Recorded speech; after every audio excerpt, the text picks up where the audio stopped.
Tonight we're going to be talking about some March Madness. What did they talk about this week on News Tonight? What's going on with that? We're going to give you a lot of parks news, including Toontown's open. So many other things reopened this week. Lots of news tonight on ParksCenter.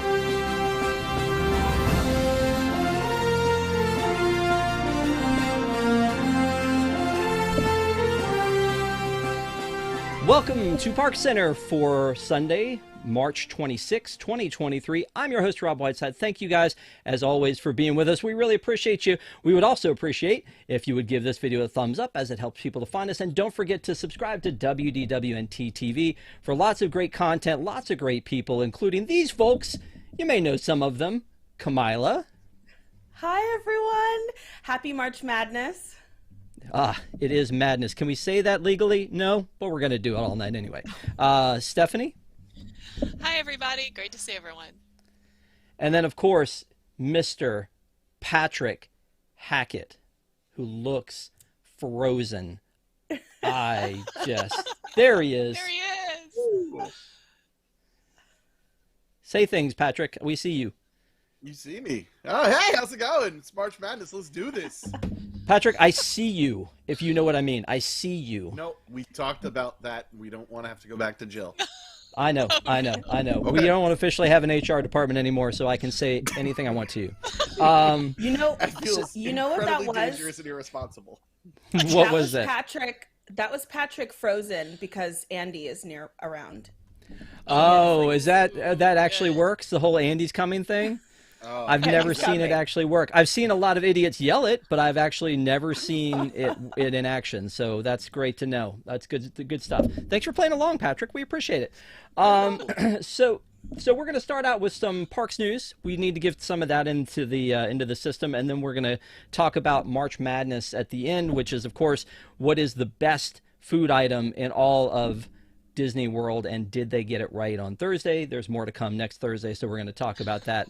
Wait, what are you pointing at, dude? Dole Whip. What? Dole Whip. All right, that's going to be a topic of conversation then.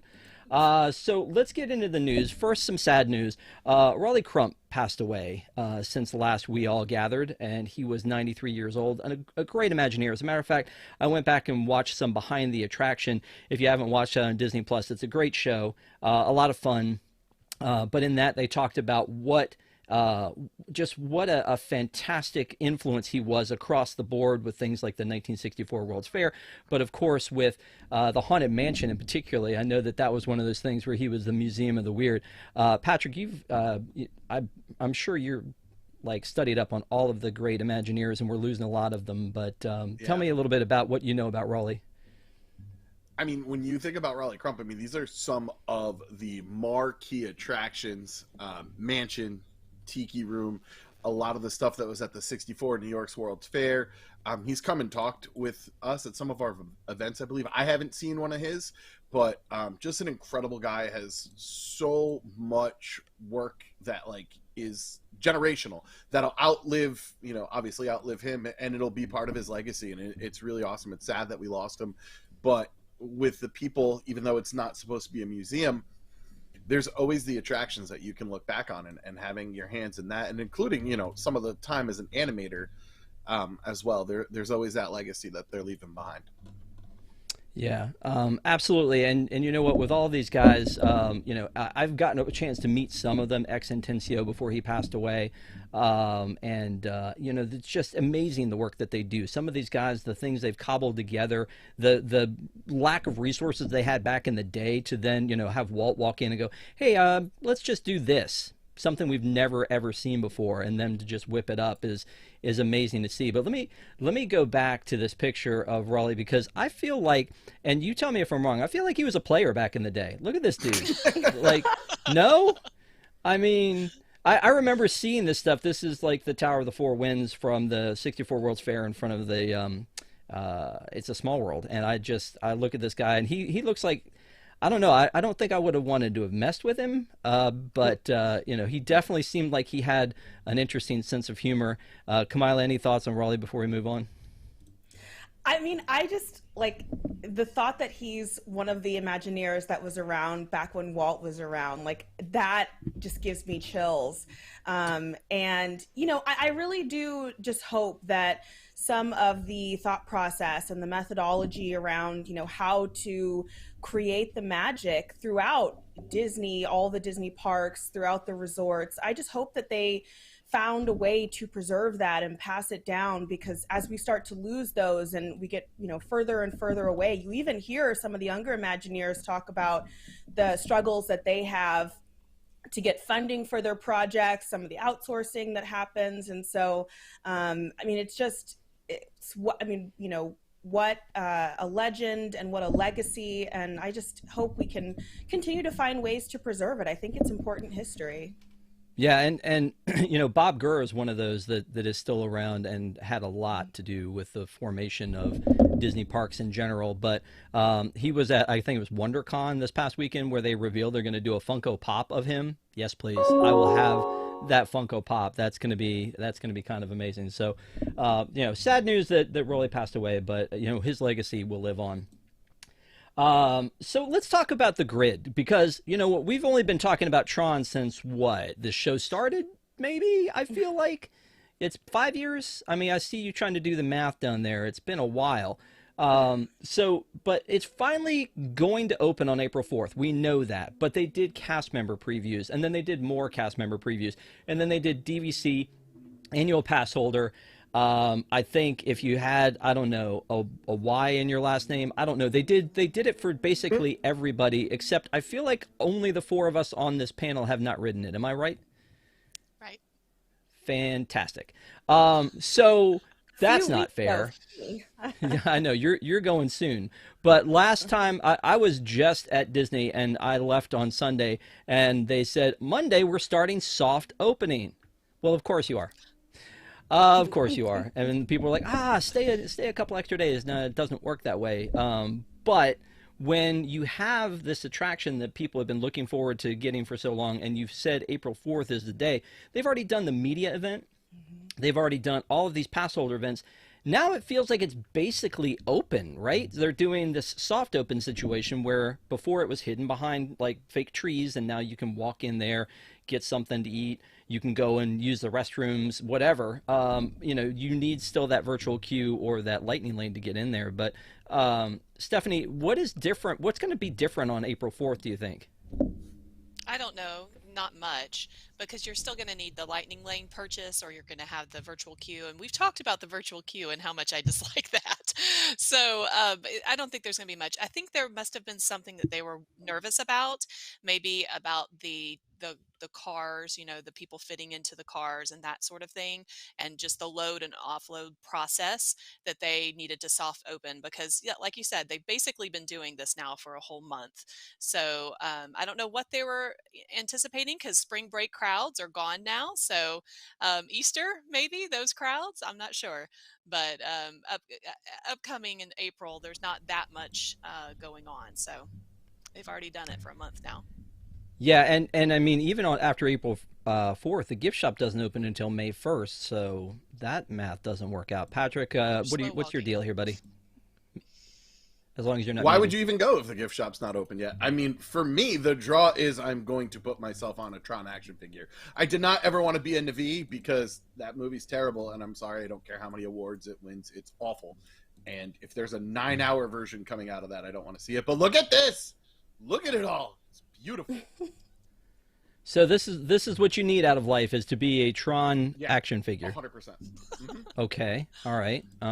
You know what? Then I want that for you. And for those of you that don't know, this Tron Identity program experience starts on April 4th, and you're going to be able to be your own action figure, which makes me think of the Big Bang Theory, where they bought this huge 3D printer just so they could make unlimited action figures of themselves. Yes. But it's still not a cheap experience. It's $90. So Kamila, is this something that you feel like people are going to do? I mean, you can get a droid that actually you can use remote control and pretend like it looks like you for just $10 more, right? Yeah, I mean, I don't get the appeal of that, but I feel like we kind of have to come to terms with the fact that the idea of opening day of new attractions might be a bit of a thing of the past, because I feel like we've seen this fairly consistently now with recent attraction openings at Disney, but also over at Universal, where, I mean, they're opening the ride months before the publicized opening date. And I'll be honest, I'm not sure it's a bad thing. I think it allows people to, get there, do it. I want to say, in theory, I think the reason is to try to reduce some of the crowds and the people that would try to come down for the first day. Because to be honest, it's such a nightmare. I mean, I can still remember the horror stories around, Hagrid's Motorbike Adventure opening. We just saw the opening of what is it, Super Nintendo World over at Universal Hollywood. It doesn't look fun, and even people who are there, are kind of like, this is just really crowded. And so why ruin, a Magic Kingdom day for, any unsuspecting person that doesn't know what's happening on April 4th. Hopefully it parses out the crowds a little bit, but I don't think it will. But I think maybe long term that's the goal. Okay. All right. That makes sense. But again, you can pretty much experience it now. You don't need to be an AP. You can just, wake up in the morning, do your 7 a.m. It's gone in a minute lightning lane or a virtual queue, or you can pay for the lightning lane, which I think is $20 right now. So both of those things are things that can happen. I've said all along, I'm in it for the merch. And I think that Patrick had said something along those lines as well. But the kind of merch that they have here, I'm not sure that this is what I was looking for yet. But that jacket definitely is something I feel like I want. Now, can I pull it off? Probably not. But I still feel like I need one. Yeah, Central Florida, notorious leather jacket weather. For sure. For sure. I think that was a solid pick. I talked about the actual gift shop. They're going to do an ad hoc gift shop over at what was Stitch, but they've renamed this building the Tomorrowland Launch Depot, and this will be the gift shop, which I assume will be for Space Mountain as well as for Tron. So that'll be fun and exciting when that finally opens up. But in general, this is exciting news. I agree with you, Kamila. It kind of feels like a little bit of a thing of the past, but it also feels a little unfair. If you booked your trip because you want to be that first person that's there on April 4th, and then you show up and it's like, okay, everybody else has already ridden this but me. I don't know. I get it, but also I don't get it. It seems like then just say it's open. Because I've already done the press thing, so, they don't have to worry about that anymore. Which, by the way... Specialty pins, Rob. Come on. You're right. I'm sorry. Those will have I've the lost April my mind. 4th date. Man, I don't... Popcorn buckets, too, probably, Rob. I know you Maybe know a zipper? this. Okay, all right. You all have... You've swayed me. That's fine. This is not rocket science, Rob. Sucker. You know what though? I haven't seen a lot of day of merchandise recently, so it will be interesting to see if they do that. Like we were there in Disneyland for the the opening of Runaway Railway. I didn't see anything for that, and it was the beginning of the 100 years. I didn't see anything specific for that. So maybe they're waning off of that as well. But that was a huge hit. Like for the 50th, I know that Stephanie, you were there for the 50th, and people were queuing up for. It was a virtual queue to get into the gift shop to buy. Opening day stuff, and by the time we got in there, magic bands and Christmas ornaments were gone already, and it was kind of crazy. That's the only line they had in the Magic Kingdom. All the rides were walk-on. Everyone was in line for the merch. Those and the iridescent popcorn buckets, the iridescent Mickey balloon popcorn buckets. Yes. People wanted that. So there's also a restaurant. Well, I guess it's a restaurant. It's really more of a snack stand that is opened up here as well, called Energy Bytes. And I think it's just that guy. His name is Tim. He sells stuff out of this little cart. But if you look at some of the food, it's a strange assortment of choices for this. I feel like dumplings, watermelon refresher, and chocolate donut holes. Patrick, tell me why they put these things together and what they mean to Tron. I am so glad you said that because the menu looks good. I'm interested in trying it. I love a watermelon refresher, like an aqua fresca with watermelon, especially some lime or some basil. Beautiful. But what does that have to do with Tron? Can we get some Tron colored food? the donut holes look fantastic, and I have a 3-year-old donut fiend, so I'm very excited for that. I also like the idea of dumplings, but like not on brand at all. It feels like it was incredibly low effort. Yeah, but it's it looks odd. good. Yeah. They have an actual dessert called an Energy Bite, where it's oats and chocolate chips, and you can put some flaxseed in there. I buy them at our local coffee shop sometimes. I mean, you can make them at home. They're super easy to make. So why didn't they do that? I don't know. Yeah. Well, here's the thing too is when I'm looking, this is the food that, and if you want more information, you go to WDWNT.com and you can see all the food reviews that we have. Here's the food as our team found it on the first day of soft opening, and here's how they presented it online. Right. Wow.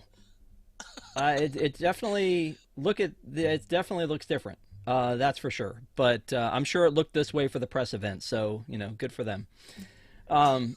But again, it just doesn't, like, Patrick, you and I were saying, it doesn't make sense. Like watermelon refresher. Do you remember that time when Flynn was down in it has nothing to do with anything. And it's interesting choices. Like, I feel like Satuli Canteen feels like it's in universe. This doesn't quite feel like it's in universe, but then, we're not talking about Tron Land. We're just talking about Tron Ride. So I guess they can get away with whatever they want to. It definitely, the donuts definitely look futuristic-y. But I guess to me, what's interesting about Tron, and I could be the only one that feels this way, because again, I'm not very cultured. I'm extremely basic, but I don't even know what Tron is. Like, I recognize it's a movie, but I have no idea what the movie is about. So this whole idea of, like, we're gonna create all of these, all of this merch and all of these things, like, I don't think the average guest really is going to know. It's just going to look like a fun ride that they want to get on. And so I'm speaking for, like, the basics out there.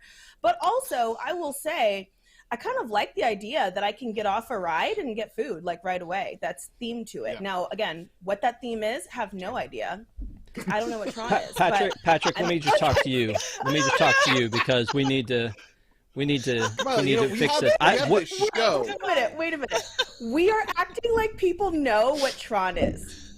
What? If you go and ask. Go in Epcot. Go and do this. WDWNT, do this. Go to Epcot tomorrow. Ask 10 people what is the story of Tron, and I promise you, 7 out of 10 can't do it. I've seen the movie, and I actually don't know what the story is. It's very confusing. Do you see what I'm saying? I haven't seen the movie, and I don't want to. The actual second one. You are the exception. The sequel had a better story, I think. Sequel had a much better story. There's a sequel? Yeah. And a whole cartoon series. Okay, wait. First of all, I've said this multiple times, like on Deep in the Plus. I'm not sure I would go and recommend the original 1982 version to many people. But that said, because this is supposed to be officially opening on April 4th, Eric Morton has agreed to come on Deep in the Plus this Wednesday night and talk about Tron, the original 1982 movie. I know that I talked Jill into doing the Tron Legacy back when we first started Deep in the Plus, and she was like, I don't think I'm going to like that movie. And she came back and she was like, nope, I did not like that movie. And now Tron Legacy, I love Tron Legacy because the Daft Punk music, the just like the whole world kind of really comes to life. They really, in 1982, didn't have the ability to do all that. But the fact that they marry the two together with it sort of being like a sequel, but also it could stand alone. Tron Legacy, I feel like, is that Tron Uprising was the cartoon show that Patrick is talking about. But I mean, I feel like most people know Tron in the same way that most people know Herbie, right? Or do most people not know Herbie either? Herbie the Love Bug? You're familiar? 53? Yeah, I know Herbie because Lindsay Lohan was in that. Herbies. Yeah. Well, there you go. So if Lindsay Lohan is in the Tron 3, we're good to go. Okay, all right. Now I see how it goes. I mean, we've only run like 900 rumors about Jared Leto being in Tron 3. No one knows Tron. No one knows Tron. This from the woman who says, what exactly is Rogers the Musical and why do I care about it? They also don't. I honestly think she has a better point with that than with Tron.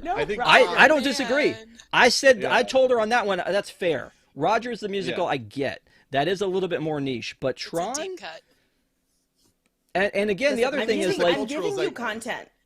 I'm giving you content. Go to But- EPCOT, ask 10 people what is Tron. If I'm wrong, Okay. I'm wrong. But I don't think But- I'm wrong. Get Eric. And they can't have a Man on the Disney shirt street. on. Like it Yeah. can't be like you can't choose Like a obvious man on the choices. street thing. Yeah, Yeah, exactly. regular people. Go to Target. Go to Target.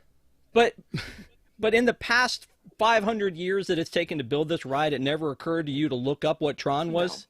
No, it Great. didn't, because I just want to ride Cool. it. Get real. I don't need to know the story. Oh man. I can't even right now. What the heck? Like, again, I get it with I'm very Rogers, but like this deprived. is I'm sorry. okay. It's fine. But We're why? fine. We're all fine. We're all fine. I feel like we need Just to kidding, move I know on what from Tron this. is. Just kidding. Well done. You had us believing you didn't know. That's great. Okay. You don't have to ride it. That's fine. Although, So didn't you Toontown. plan an entire trip to come do that? I feel Yeah, like. because it looks cool. Why do I need to know what it is? Because the wanna aesthetic get on comes it. from the film series. Okay. Listen, I no one I cares can't about wait that. for that Daft Punk music to just flow through you when you walk into the area. It's going to be great. It's around the world, actually. They just keep playing I'm around the looking world forward to over and it. over again. So Toontown. Toontown opened a week ago, and to my knowledge, not everything has been broken in it yet, but that's usually how things like this go with Toontown, is anything you can put your hands on, people do, and then they kind of break it. But if you don't, Kamala, if you didn't know, Toontown was a land in Daisy lives there. Disneyland. Roger Rabbit. Thank you. Roger Yeah, Rabbit. exactly. Daisy's your Yeah. girl. Yeah. So about a year ago, Disney closed it, and then they opened it up again last Sunday. On the day they said they were going to open it, no, a couple days early. It's fine. So again, but I mean, let me ask you about this, Kamila, because I feel like you do have a better understanding than most of this Toontown. Have you looked at Listen. this stuff, and do you feel like no? Do you feel like this is a big improvement, or how are you feeling about Toontown? Listen, in my defense, I know enough about Tron, okay? It is a little motorcycle type ride. It's probably going to look great at night, you know. Check the little thing up front to make sure, you know, you can comfortably, you know, fit in it. Like, I know enough about Tron. I just want to ride it. Anyway, Toontown, this is a real win. And I just want to give props here because I do think Disney deserves some recognition for their efforts, because we always talk about how parts of the parks are falling apart. They need to be refurbished.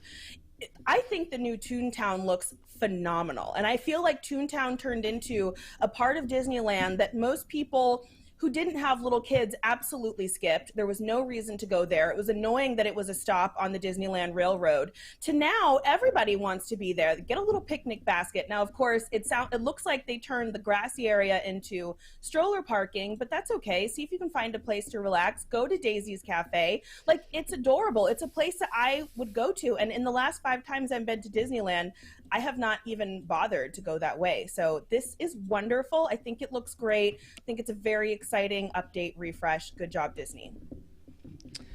Yeah, let me take a moment here to take a pause before we go any further and thank some folks for some super chats. So we have Bonnie says, "Happy end of Harmonious and Enchantment Week, everyone. How will you celebrate?" That's some passion right there. Some passionate hatred, which a lot of folks do have for Harmonious and for Enchantment. So, yeah, in about a week's time, we're going to be going back to Happily Ever After and Epcot Forever. We're going to talk about that a little bit at the end here. But Bonnie, thank you so much for the super chat. We appreciate it. But this is my favorite. Kamila, here's $10 so you can go watch Tron from Jungle Let's do Star Cruiser. Wars. Yes, that is do it. so wonderful. I'm gonna do it. Yeah. Yeah, Jungle Cruiser, thank you as always. We appreciate you for being here and for the super chat. That is awesome. So, and yeah, you don't even need that. I'll send you a copy anyway. But yeah. So in general with Toontown, like I liked the old Toontown, but there was not much to go back and see. Like, you know, once once you'd been there a couple times, you would just go back and check to make sure it was still there. Those of us who had Toontown on the East Coast with Mickey's Toontown Fair would go back there again, the same thing. Like, everything's still here? Yep, okay, let's move on. Because a lot of the stuff that was there when it first opened kind of like went by the wayside. The Disney Afternoon show that was on the East Coast and some of the other stuff kind of went by the wayside, and it was just a little kiddie park and some small buildings, and it was all right. And it was nice that it was there, but I'm glad that they've decided to, to keep the Toontown that was there. I know there was a lot of rumor of them expanding Star Wars into that land when they first started talking about Star Wars. One of the things that I think was a really neat addition was this meet and greet with Pete. Meet and greet with Pete. Yeah. There's Pete. That's awesome. Like, I would almost get on a plane and fly out there just to be able to see, do a meet and greet with Pete. But again, do what? I said no one's shocked by that. Yeah, right. What did you think of Toontown here, buddy? Did you see it when you were out there? I love it. Was it closed? Kamila's 100% right. Like, they deserve some credit. Imagineers did a great job with this. The stroller parking situation is unfortunate. The AstroTurf instead of actual grass is a little weird, but it feels like that's the way we're going. It's bright and it's vibrant, and it's what a Toontown should look like. The food seems to be geared towards kids, and it seems great. And it seems like they put a lot of effort into like the little details. Right before we came on, I was kind of taking a tour through the Goofy play area and all the cute little stuff there. I'm a big fan of Max, so seeing Max hanging out with Webigail and I think it was Huey, was really cool in the pictures. I love all that little details. It's just a beautiful land. I do not miss it in Florida, though. I think it does well in Disneyland. Okay. You were talking about the food and it being like very kid-friendly food. Would you turn your daughter loose with that hot dog, dude? That looks like a mess waiting to happen. Hot dogs are like one of the 6 things she eats, so yeah, probably. Just make sure she gets in on those oranges, though. Stephanie, what are your thoughts? I think I echo everyone's sentiments. I think they did a great job. If they're taking out some of the splash play areas or retheming those, taking out the ball pits, they needed something for the kids to do, and I think they did a great job. Adding that back, and even the retheming of the Gadget Go coaster, I think was appropriate, and glad that they kept Roger Rabbit too. So, all in all, I think that they did a really good job. I'm a little bit confused about there it is. I'm a little bit confused about Daisy and how she's walking around the tables in the outdoor, because usually when you have a meet and greet during a meal, you've paid for the character meal experience. And I think that her handlers were having a little bit of some trouble keeping some guests back while the other ones were sitting at a table and watching her, come up to them. So I think they're going to have to rethink that probably. But other than that, I think they've done an excellent job. Okay. Yeah, one of the things, though, that is the hallmark of any grand opening or new attraction or reopening or whatever is popcorn buckets. Come on, look at that one. Jeez, the El Capitan popcorn bucket. Oh, man, that's beautiful. Like, give me that over the balloon any day. I love that. I may or may not have reached out to Allie and said, get me one of those. Rob, they made the popcorn bucket a popcorn bucket. I know, crazy. Yeah, but like, who was in that meeting? That was brilliant. Give them a corner office. I don't know, man. I got nothing. Here's something that will surprise you, though. These sippers. I said no, thank you. I can see that. Yeah, this is not. I mean, maybe like you were talking about the food is a little bit more for kids. With the Donald's kind of cute with him, like head first down into the slush, but like the Mickey and Minnie like Dirty Dancing scene here. Yeah, what is that? And then this Donald taking this dive right here. Where's the straw going? This one? What are we drinking out of here? Yeah. Ooh. Yeah. So I honestly, I was like, I got the whole. I guess you want these, and I messaged back and went, nope. I'm good. I'm solid on those. I don't need those. So for anybody who thought he'll buy anything that's a sipper or popcorn bucket, you have been proven wrong. That is not. I don't need those. Yeah, I don't need those. But let's talk a little bit about Mickey and Minnie Runaway Railway, which is part of this expansion and opened up well beforehand at the end of January. This is the railway people like. I mean, we've got people out there who have like been on this coast who were like, this is the worst ride, and they're out there riding it 7, 8, 9, making it part of every trip that they take out there, kind of a thing. And I kind of get it. Like the queue area for it is amazing. Except when people pull things off of it, and it's happened so much that now they need to like print up signs to put next to stuff that when it gets broken, because everything just kind of gets pulled apart here. So, again, that's the best laid plans, right? This is why we can't have nice things, as people say. But the concession stand has come to life a little bit with these power limes. Come on, Patrick, you're going to need like some of these, right? And these golly pops, what? All right, so here's the thing that like I don't know where I stand on this, and I'm wondering what the rest of the panel thinks. Those should not be anywhere else. They should be exclusive to Disneyland, to Toontown there. Because it's special. It adds some special. Now, I'm glad they're going to be in Disney World. EPCOT doesn't seem like the place. I mean, once again, Hollywood Studios, let's just make that a power line attraction over there. Rock and Roller Coaster's still down. Let's just do it. But what does everybody think? Like, I want these power limes, but I feel like there's something about having special things in certain places. Sorry, no, I agree 100%, because them being in EPCOT at the creation, like, why? I don't get it. Stephanie, you look like you want to say something about that. Yeah, EPCOT makes no sense. I completely agree with Patrick. But we do have Max dressed up as Powerline over in Hollywood Studios. He does a meet and greet there. So I think it would make more sense to have a little shop, themed to him, or themed to, the Runaway Railway, except for that I think it's like a makeshift tent or something that they have outside of the Chinese theater right now that you can stop in and get some themed to the attraction merchandise. But they need to have it somewhere. I think in Hollywood Studios would make sense. Yeah, I mean, I agree with you. I think it should all be in one place. Over at Hollywood Studios on Grand Avenue, where you get to meet Powerline or Max's Powerline, would be great if they had that stuff over there, so that it did make some sort of sense. But I think that the golly pops are over at Hollywood Studios, whereas like the power limes are at EPCOT, and it doesn't make much sense. But it makes more sense than when they did all of that like UK Pavilion stuff that was specific to the UK Pavilion at Disneyland. That didn't, that's the kind of thing we've talked about before. Figment, too. Figment always weirds me out at Disneyland. It's like, and Orangeburg. Yeah, Kamila?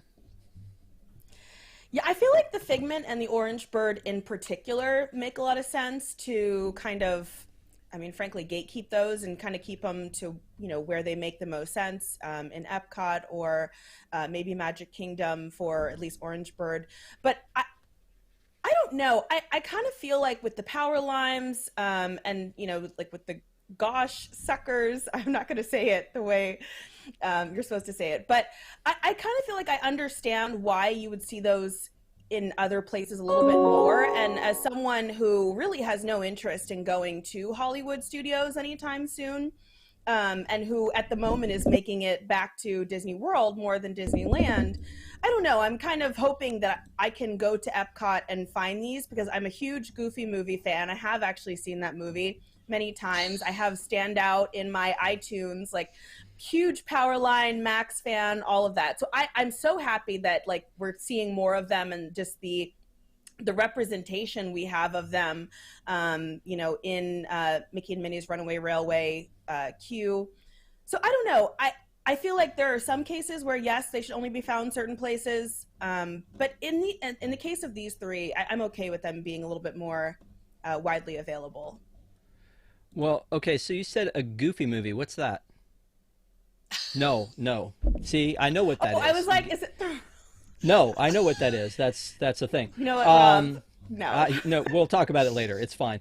I'm right about this. Speaking of things I want to throw my money at, this $150 train looks freaking amazing, because it's like it's all like trackless sort of. They're not connected, but they all go together. And when you look at the characters, like just chilling like in the back of this car. I don't know. This to me looks pretty amazing. Stephanie, you're saying I don't need to throw $150 at this thing? No, don't do it. Unless you're going to display it, unless it's going to sit in the box, it's going to be in a cabinet somewhere. Don't do it. Nah. This is one I'm going to play with. This one looks good. Maybe I get two. One to keep in the box and one to play with. That's the way that things should work here.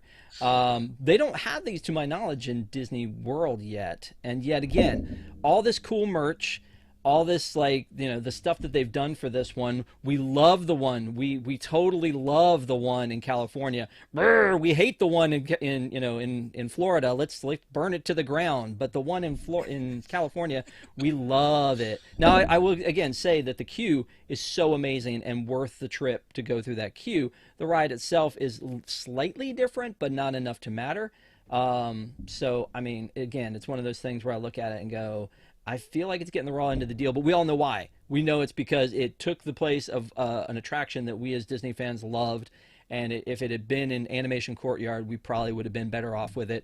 But no one's out here complaining about the animatronics or anything else for that one. They're just loving the queue, loving the fact that there's an additional attraction out there, and the fact that you can go swing by and get one of these picnic baskets. So cool. With, yeah, So exactly. cute.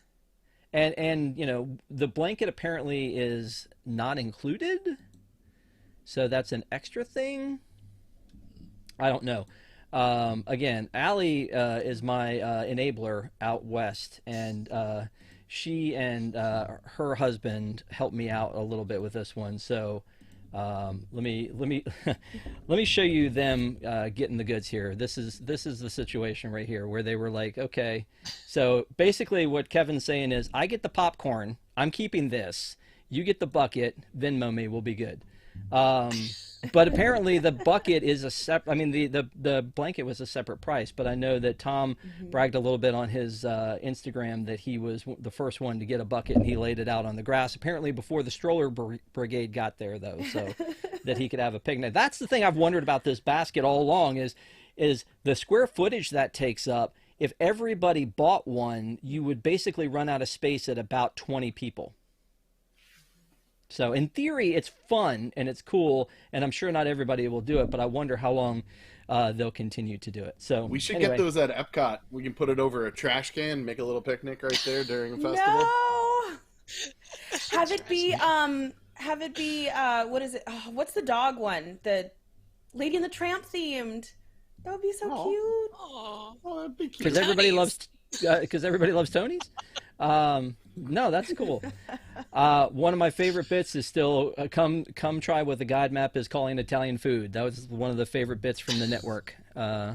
Anyway, so let's move on to Indiana Jones, because again, a lot of stuff happened last week, and Indiana Jones is I think one of the most amazing attractions at Disneyland, at least. I have not been overseas to sample some of those, but one of those most amazing attractions.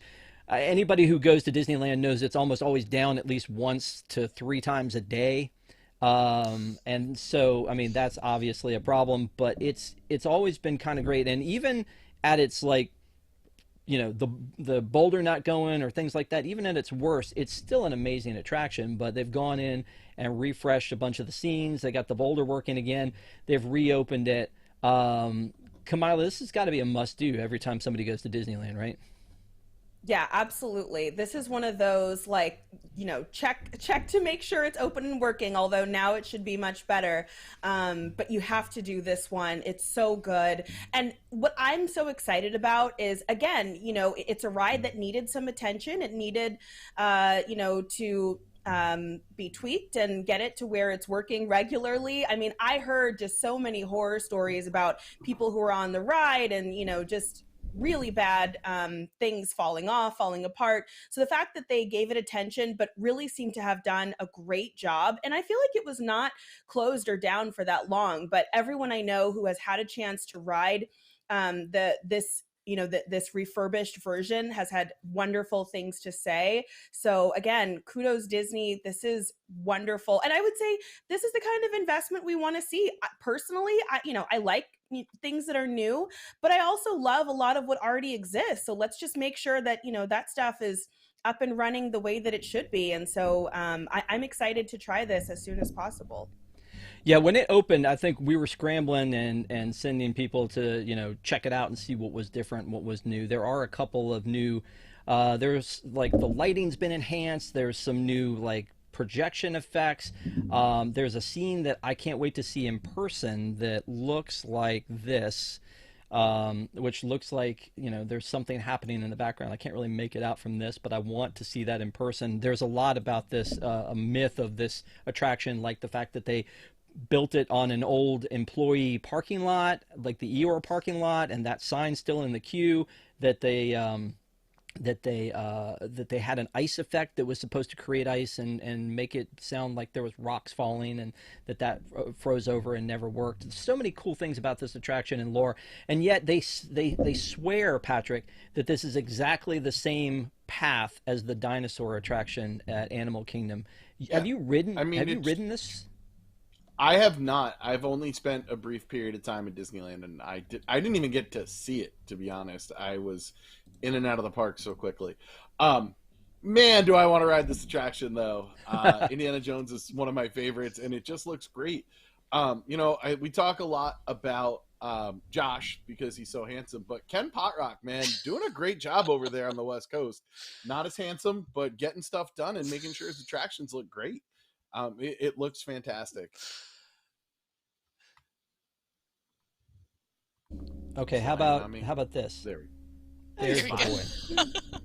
Yeah. I mean, he's doesn't have the boyish charm of Josh, but we're good. He's doing a good job. Yeah, no, for sure. I agree. I love this attraction, and while we are hearing rumors that Dinosaur is going to go away because they're going to do something else with those lands, we'll see, Patrick. Don't get upset. It's fine.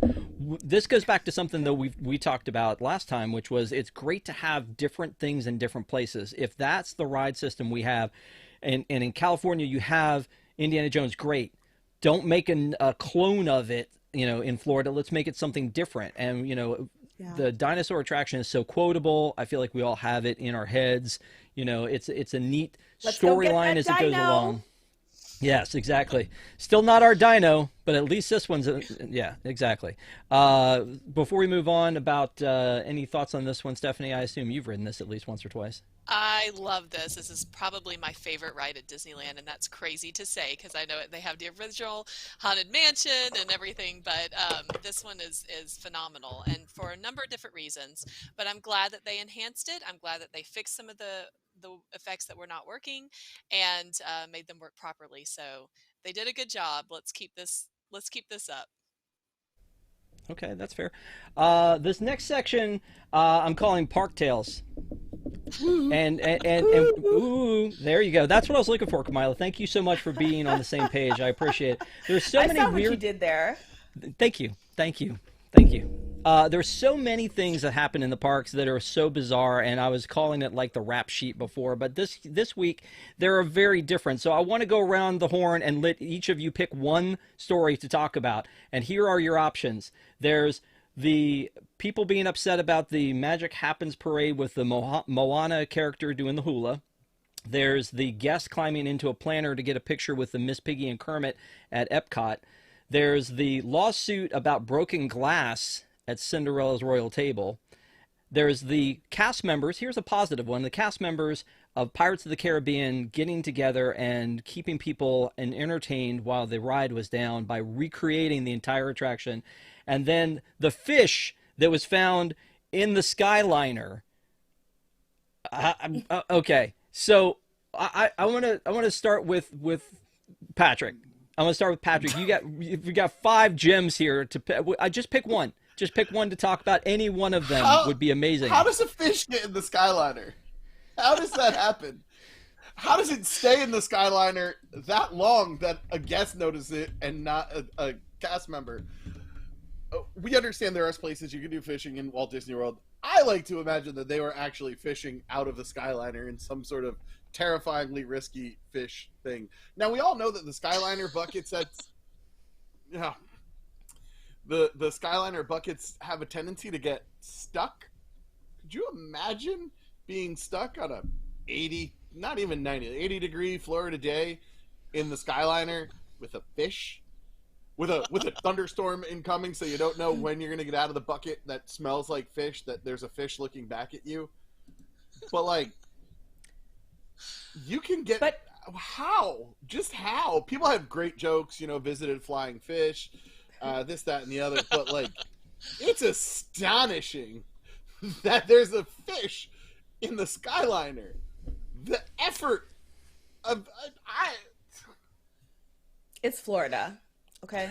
Someone probably went by some water, saw a fish, decided to use their little hand to grab it, and then got on the Skyliner because they realized, they had to get somewhere, and then they just had to figure out what to do with the fish. It probably didn't make it too much longer, so they just dumped it. You terrible person. I love some of the comments on this. You were talking about marketing for the live-action Little Mermaid is next level. Food and Wine Festival started early in that gondola, nice portion size at least. And flipping your fins, you don't get too far. The official mascot of the Disney Skyliner. Yes, all of these things are fantastic. And anyway, so there's that one. Patrick has gone there and talked about the fish. Stephanie, what do you liking? You can talk about the fish too if you need to. I think you have Patrick swam away with that one. So I think the Moana. Oh, okay. The Moana one. Okay, so my history is in entertainment, and I will tell you they have certain levels, at least at Disney World, because of course I didn't work at Disneyland, but at Disney World they have certain levels of choreography that you have to be checked off for. And you can, as a character performer, you have to be able to do certain, a green is kind of just an everybody just wave, that kind of thing. And then you get higher up, at least it was color coding when I was there. If you get higher up into the red, then you're doing like the stage shows, you're doing Lion King, like you're doing all of the big stuff. I don't think it's that hard for them to prepare something that is culturally appropriate. Everyone knows what hula dancing is supposed to look like. And this was more of a, how should we put it? Jive, like breakdancing hula. I don't know what to say. That's not what the hula dancers do. It's supposed to tell a story. The movements mean something. So I think it's kind of ridiculous that they didn't think that through, and get somebody again that was, if they're still doing color coding, get somebody that's of that red or that yellow, the higher color codes there, and that can actually perform the appropriate choreography. Okay, that's fair. Kamila, I hope you picked a good one. Oh, well, no pressure. That's why I saved you for last, because I knew you were going to have something great to say about one of these very special moments in Disney parks. I don't know about great to say, but here's what I will say. I literally booked a trip to EPCOT in a few weeks because I love to see the topiaries, okay? And if the rest of you, ruin the topiaries because you can't not get in the planter, okay, because somehow common sense has just left your body because you entered EPCOT, I'm not kidding. Like, I don't know what I'll do, but I want you to be afraid, okay? Because I'm tired of the ridiculousness at EPCOT. It's unacceptable, and there's no way you thought that was okay. There's no way. Just come on. Like, I don't know what it's going to take, but like, I want us to be able to still have these nice things, to still be able to get relatively close to them. Like, take a selfie from a reasonable spot, but don't get in the planter. Okay. Just kick those people out. Start kicking people out as much as you need to, seriously. Cause I just, the disrespect is getting really old. EPCOT, I don't know what you all do. Listen, take the alcohol away if we need to. Whoa! I'll take the 2 degrees over the alcohol. Okay, I'm not playing. Well, now the next 5 minutes go to Patrick to talk about that. No, I'm just kidding. Kamila's so right. Like, these are beautiful. What are you thinking? why? It just hurts my brain sometimes. When these cast members have to deal with these people, and oh god, there's no amount of money that can you imagine like walking up to these people like and just like, what do you say? Like, can you get out? Friend, like, get out. Friends, not exactly. Not friends. Friends. I know you want to have a magical it's day. It's friends. And everyone wants to have a part of the magic here, but we cannot have you that close to the magic, friend. Now come away. And if they don't, then you get the plainclothes security officers that swarm in. Yes. Oh, thank you, friends. Friends. Oh, yes. Friends, can you move up? Friends, can you stop sitting on stuff that we care about? I love that. Thank you for the warning to everyone from Kamila that she will come at you. Out. Yes, if you take away her stuff. I'll be there in April, so if I see anything, I'm telling. Okay. I'm telling. Sir. Just gonna find Josh tomorrow and be like, Josh, lean it up. Let's go. Yes. Well, in other news of things that I missed by days, the Woody's Roundup, that's just poor planning, folks. That's all there is to it. Like, check in once in a while with the blog and know when things open. Woody's Roundup Barbecue has now opened, and our staff went and just painstakingly tried every single solitary thing in here. So, I mean, you can see that, we got there before it even opened. They went in and took some pictures of the inside. Sorry if this is spoilers for anybody who wanted to see this firsthand somewhere else. But you also get a little wooden horse to ride to your table. Let's see how long that lasts, by the way. So, as someone that likes cowboy-themed food, Stephanie, what did you think of what you saw on these menus, and are you ready to make your ADR? Okay, I do like barbecue, so you're right about that. At Whispering Canyon, they have those big skillets, and I'm hopeful that this is very similar to that. The barbecue is really good. It's very tender. I'm waiting for this to become a character meal. And when it becomes a character meal, because I don't want to stand in a 2-hour line in the heat in the sun to meet Woody and Bo Peep, when it becomes a character meal with Buzz and Woody and Bo Peep, I will be there for sure. I don't know that I'm going to make my ADR right away, right now. But I will say there is this trend about them building these new restaurants with no windows. So you've got Space 220, no windows. You've got this one, no windows. I don't know. With no windows and no doors. Well, but again, at Space 220 it makes sense, right? I mean, because they take you to freaking space. This one you're walking into a box. But it's one that Patrick, they take you to space. Don't tell me they don't.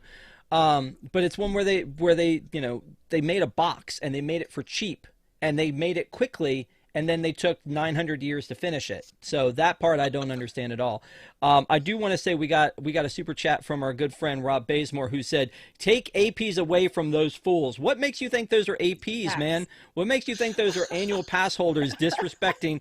No, it probably was. Never mind. But thank you. Yeah, exactly. It was. They were like, you know what? We're here every day. It's okay. We're APs. We're fine to do this. We're DVC, okay. We've I been get to cleared. punch one cast member. Yeah, exactly. How that works. Exactly. Yes. You want to punch 2? Get a Disney Visa card. That's how you do it. Yeah, I mean, you just stack them is what you do. Mr. Bazemore, thank you so much for throwing some Google money at us. We appreciate you. What were you going to say, Kamila? Wait, Andy's coming. Okay, he's gone. He's gone. Okay, cool. All right. Yay. They should have some Jurassic Park effects while that's going on, like just giant footsteps in the background. Oh, Restaurant shakes a little. Great. Kamila, are you excited about this one? By the way, let me back up a second before I ask you how you feel about it. I want to say, though, that I feel like I don't think they need to do the characters here because they've got such a need for them. I mean, like such a line for them out front. But maybe, and again, I feel like there's enough appeal. We're going to go extra innings on this one. There's enough appeal to the restaurant itself with this food because there's not a lot of places where you can get barbecue or this. You mentioned Whispering Canyon. I agree with you. It's Whispering Canyon, but in a park where it's accessible. I feel like that the food itself is enough to draw people in. I don't know that they need character dining, but it certainly would be an opportunity for them to raise the price heavily if they did put in character dining. And apparently, you're willing to pay that money. And so that's like, yeah. But I get it, because I've seen those lines for Buzz Lightyear and for Woody and Jesse, and it's kind of ridiculous. Every other park has at least two, well, I will say Animal Kingdom, I guess, is the only one. But every other Magic Kingdom and Epcot both have 2 character meals that you can get. And Hollywood Studios just has the one at Hollywood and Dine. Gotcha. Okay, Kamila, thoughts on this one? I think it's adorable. Like, I truly feel like, you know, listen, you want theming? Disney gave you theming inside of this place. And, you know, would a window be nice? Maybe. Is it supposed to be in a box, though? Maybe. But there's just so much that I love. And honestly, food aside, because, you know, it's probably okay for barbecue. But there's so much that I just think is so cute. The little, you know, horsey that hopefully it's kids only, I don't know if it is, that they can ride to the table. The giant pencil when you're like signing the check or the bill, like, and it really is a giant pencil. The fact that waiters come around and, you know, or so like someone yells, Andy's coming, and everyone freezes, in case any of you didn't like know about that or get that reference. Like, I've seen video of it and it just looks so cute. Like, how could you not go there and have fun? I'll be honest, like, I don't find many reasons to go to Hollywood Studios these days, because I could just go to Disneyland, which is closer for me. But I kind of want to get a park hopper just to try to go to this place because it looks so cute. And just, I mean, oh my gosh, the pictures really, again, I think it's a good job. Yeah, I just looking through the pictures that we have on our website of the interior looks, you know, amazing. And, you know, I think when I first saw the concept art, I thought this looks really super loud. It looked a little bit like maybe we could do better, but the fact that it's on the ceilings and on the floors and on the tables and extra things that have been built in, to me, there was a lot of goodness here. But you know, I think that also, Patrick, the food, I don't know if you've looked at this, but it's like, it's my dream layout of the food, because it's like, you know, the whole like traditional meat and 2 sides thing, but you get all of these meats, you know, the salad and the meats, and then you pick your sides, and then you have, everybody gets a dessert, and it's $45, which in Disney terms feels very affordable. Thoughts? I think it's dangerous when people think the plant-based options are the best at your barbecue restaurant. That feels wrong. I'm very happy that plant-based diets can get some good stuff like that. But, like, let's get a couple things right at the barbecue restaurant. I don't know why suddenly lights went off and they're back on. The snake in my boot is a great presentation, and apparently that's the best thing there. It's so tough to do theme park barbecue. Barbecue by nature takes like time and effort and love and low and slow. And I don't know. I was very excited. I was disappointed to hear our review of it. I'm still probably going to go because it's an experience and it looks like that. But we hit it a little bit with character dining coming there. There is no reason to have these show-stopping announcements and not have characters there. Like, if that was the plan, to have characters, then don't play those announcements until you have characters. The Andy's Coming thing is awesome. It brings in some apocryphal stuff and makes it real. But, like, Partysaurus Rex is one of my favorite shorts. And to give me the thought that I might be able to meet Rex in that form and then not be able to do it is upsetting. And to have a drink based on a short that's all about flashing lights and a dance party and not put an effing glow cube in the drink is an abomination to God and men. Speak, brother. Preach. It's tough to do theme park barbecue. Well, I Regal Eagle I like, but I'm excited about this. And we'll see how it goes. But I have one question, though. You remember when Star Wars Galaxy's Edge changed the names of the menu items because they were too confusing for people? Is that going to happen here? Yes. You think so? They're going to stop with the cutesy names? I hope Because, they keep it. Evil Doctor smoked ribs, Buttercup's beef brisket, that's okay, right? But there's a Combat sausage in my Carl boot. Flour has seen some things. Yeah, I'm Combat Carl never gives up though. That's the good thing. And we were talking about this horse. Like again, do we think this is a gimmick that they'll keep forever? Is this the I ketchup hope bottle so of for this place, kids. or Yeah. okay? Until people start walking out with them and they're on eBay. I guarantee we can find one on eBay right now. Hold on. Okay, all right. Well, anyway, that's interesting. I mean, it's kind of like a participant thing, like they do at Whispering Canyon, like they do at the Primetime 50s and places like that. So it looks like fun. Jake says, "Don't get Rob started on glow cubes." We could talk about that in post show. Yeah, there's a thing. Anyway, let's move on to some Epcot updates because there are several things to be updated, including the fact that, again, the day after I left, they opened up some walls. It was almost like they were like, he's gone. Tron soft opens. We're going to open up that restaurant. The walls come down at Epcot. Like, again, those walls in the center have been kind of the bane of my existence because I used to love coming out of the land, going straight across the middle there, and you can't do that anymore. So they haven't taken that out yet because they're still building Communicore Hall. They're still building Moana, but they've taken some walls out so you don't have to walk all the way down to Spaceship Earth and around, and they've taken some walls out there. So that's kind of exciting to hear that that's happening and some other stuff they've been doing around Moana. But because they had a press event for Tron, they talked about some other things that they're doing. The Figment meet and greet is coming, and we saw some more stuff for Communicore Hall. So I feel like there's a lot of reasons to be excited, but at the same time, and I'm going to throw this back to you, Patrick, at the same time, this project, again, started in the 1990s. I feel like this whole thing has been Walcott since we've been around. I think it's shorter than that. It feels like it's been since the Disney decade started. So what was that? That was only like 5. Oh no, that was in the 90s. No, bring these walls down. Every time you can get a little more space there, give us some space in the park. Like that park gets crowded with all the walls. It gets claustrophobic. People are drinking and driving strollers. It's dangerous. I forgot all about Communicore Hall. I'm going to catch some flack for this. I'm really excited for Moana, The Journey of Water. I thought the walkthrough attractions in Disneyland Paris were very cool. They're cute, and it's something to do to like kill some time. I think this is going to be a really great area, and I'm excited for when it opens. Especially Desi will forever have a job here at WWNT, so it's good. Moana. Wow. Okay. Well, let's take a look at some of these images of Communicore Hall. So Communicore Plaza and Communicore Hall. So this looks pretty cool. I think that from the outside it looked like, hey, they're just rebuilding the wing that we lost before, but this looks like it's going to be something a little bit more exciting. At least I hope it is, if it can stay true to the concept art here. I'm excited to see more stuff to do in Epcot, and that's really what I miss about Communicore and then Interventions after it. But again, Moana Journey of Water is not supposed to open until the fall, and this thing is just like schlepping along. So I mean, like, you can see it from the monorail when you go by. It looks like it's getting closer, but again, everything we've heard says it's coming in the fall. So I'm hoping it's just freaking amazing.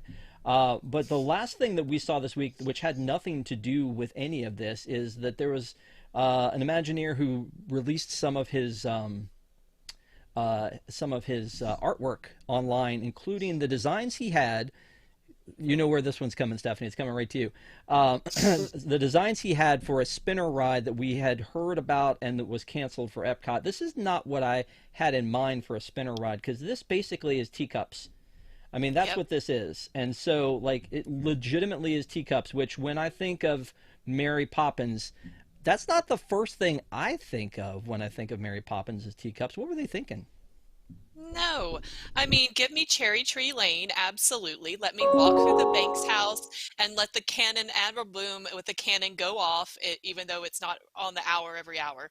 But let it go off and let the walls shake and the pictures move and the vases tip over, and that would be really cool and interesting. And then let me go in the back and just ride a carousel. If you want a spinner, put me a carousel on there and let me get Mary Poppins' horse. But I don't know why they can't just do something like Enchanted Tales, where you have Mary Poppins come out and everybody sings Step in Time or what have you and dances around the room a little bit and then takes a picture with her. I think that would be a fantastic addition, and you could leave the outdoor locations for the set for Alice, because Alice needs some love over in the UK too. Another teacups is just ridiculous and redundant.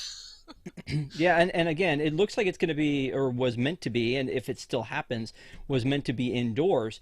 But over on the right-hand side, you can see it looks what looked like maybe some preview, like some pre-show rooms, which would lead to something along the lines of an Enchanted Tales with Belle, where you'd have a moment where you walk through the chimney and go into this magical world where the teacups were. But again, I mean, kites, balloons, none of that makes sense to me not to have any of those other things on here. One thing I do want to stop before I get some other thoughts on this from the panel is we had another super chat.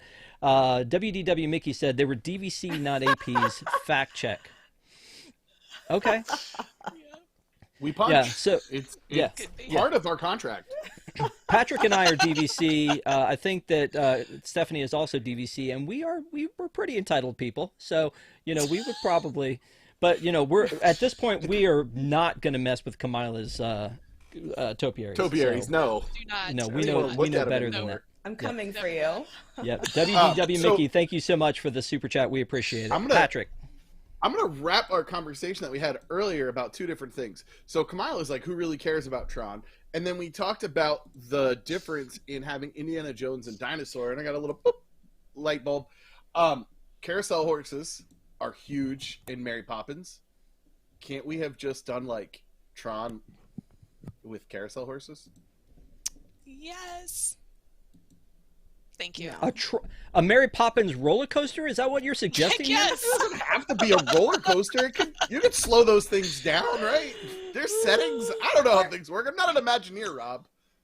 Or like how you get on the bike at the talk.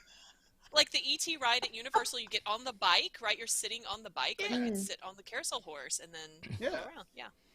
I love that we don't know what Tron is. Mary Poppins really hasn't. But ET, we're okay with that. Well, how long ago since there's been an ET movie? I'm just saying. How dare you say bad things about ET? I'm not. I'm just saying, in comparison to Tron. Do you know ET? I do know ET. That's a classic. Come on. Let's not get out of hand with Tron, okay? Oh, wow. Pretend like I'm it's more actually than with it Kamila is. on this one. You're taking steps you can't walk back, Fred. I'm grasping at straws here. Okay, withdrawn. I've been lawyered. All right, so I have a bunch of other things on here to talk about, but because we're running out of time, we need to talk March Madness. I want to talk about two things real quick. One is, since we have a Munchling influencer with us on the panel, I feel like we need to go and talk to Patrick about the new Munchling situations that have been happening, including the Daisy Duck one. All right, so when I first saw the Daisy Duck, I did not like the Daisy Duck, but then I saw the actual product. It's really, really stinking cute. And I mean, cheesecake, I think I need it. Cheesecake's a good smell. I gave up buying stuff for Lent, so on Easter, I'll be ordering like a butt ton of Munchlings. Munchkins too, it's good Dunkin' Donuts. But I love the boxes of the new ones. I didn't get that with S'more Baymax. I just have a giant s'more behind me now. The boxes are so cute, and now I can keep them in boxes and I can stack them. Oh man, I can't wait. I'll get a Figment, then I get the Orange Bird, might get the Daisy, get a couple blind bags. The blind bags are really cool. I'm excited. I love these Munchlings. Thank God there is no more. Get these things out of here. List gone. Don't you even. You know what is so funny to me about this is that when I was at Disney, I sent Patrick some pictures of Munchling pins, and he's like, I've given up buying things for Lent. Pause. How much are they?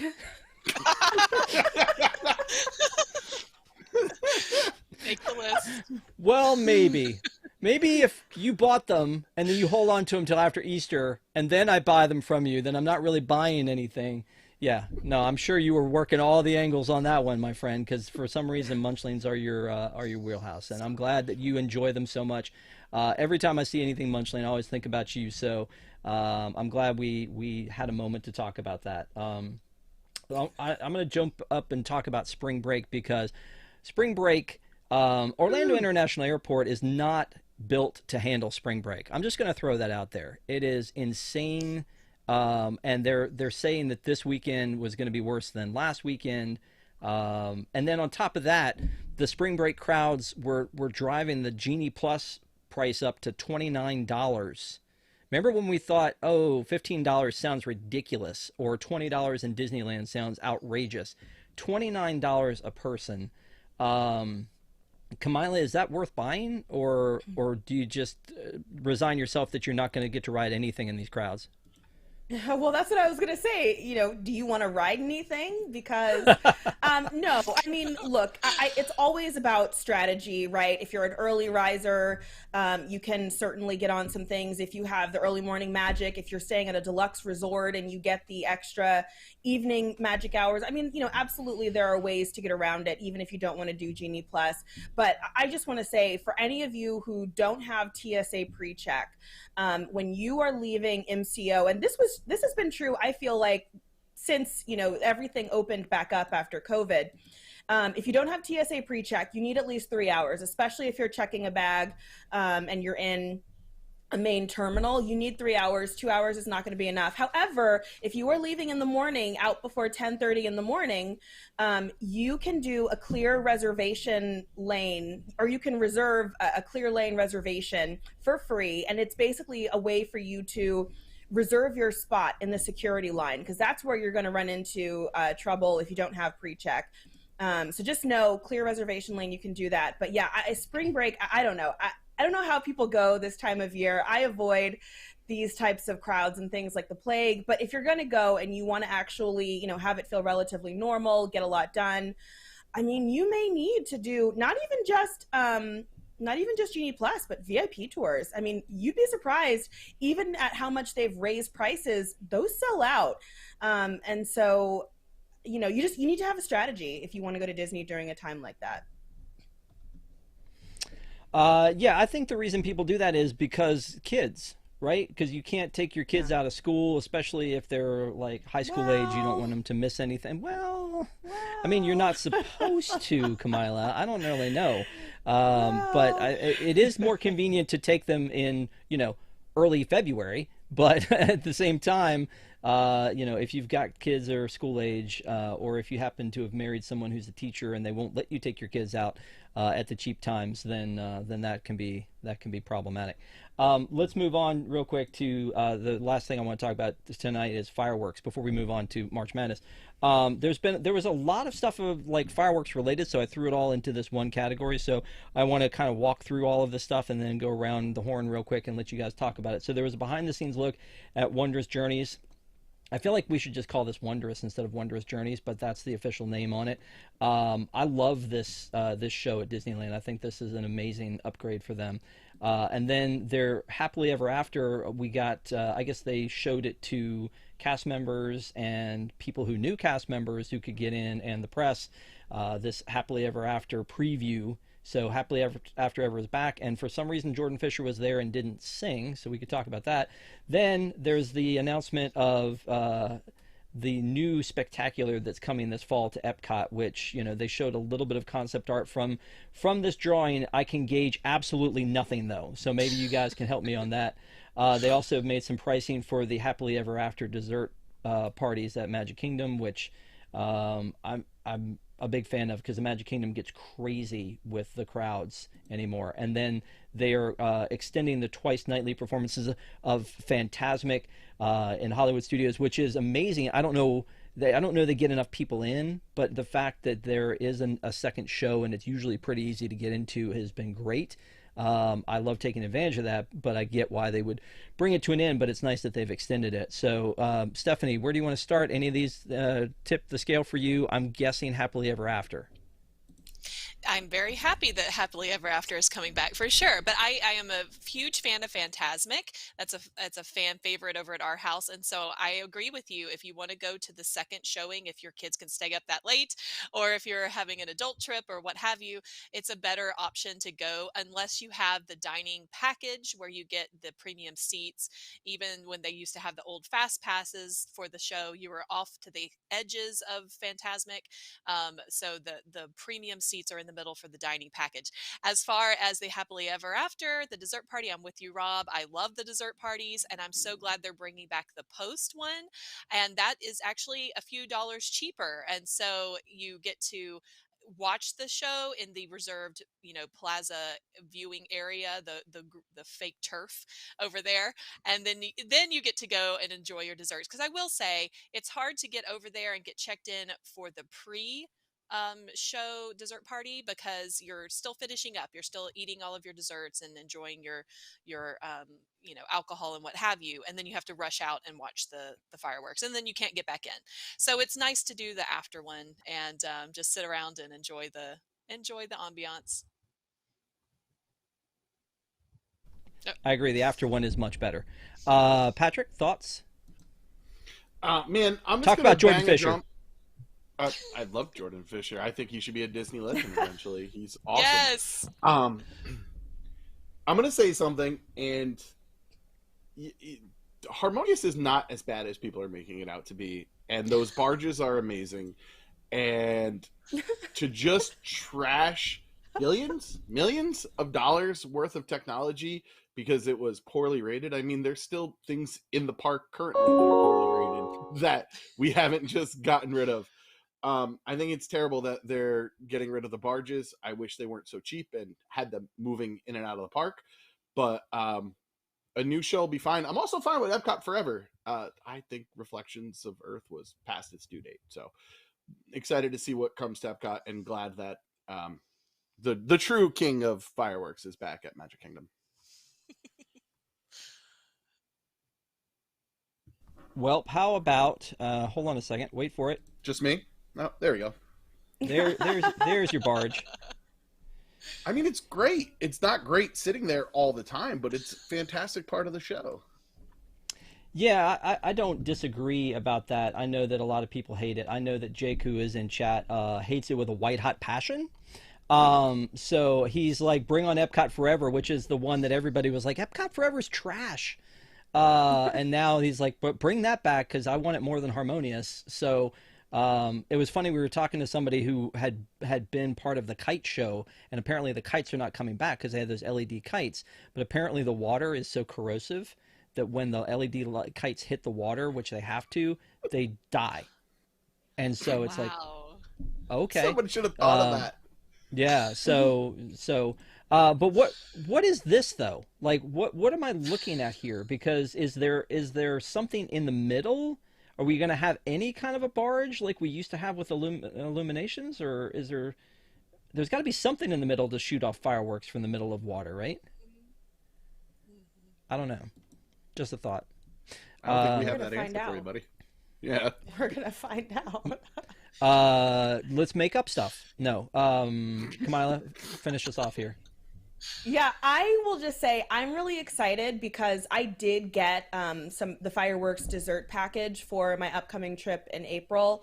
I also had some clients that were interested in some dessert parties, and for my family, we actually decided to go with the the sweets and seats.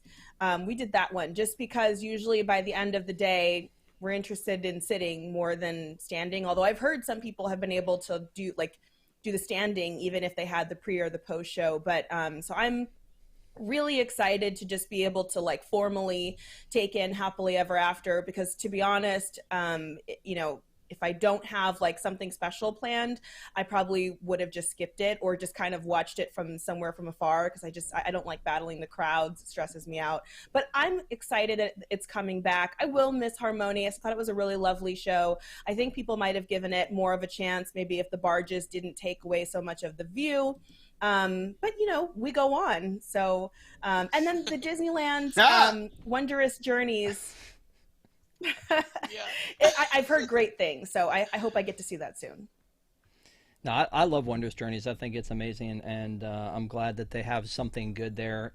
It's exciting. I mean, to me, that's an upgrade. I feel like Enchantment was fine.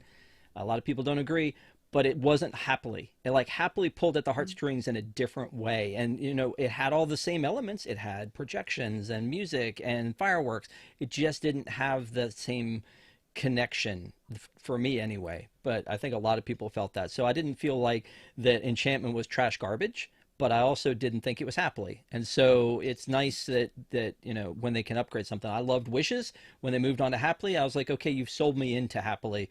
Doesn't mean I didn't miss Wishes, but you've sold me into this one. I don't think too many people are going to go, oh man, you know what, happily's good, but let's bring back Enchantment. But we'll have to see what comes to Epcot though. With a lot of people had a love of Illuminations, but that's because it was there their entire life. I mean, it was there a long time, and so they had an attachment to it.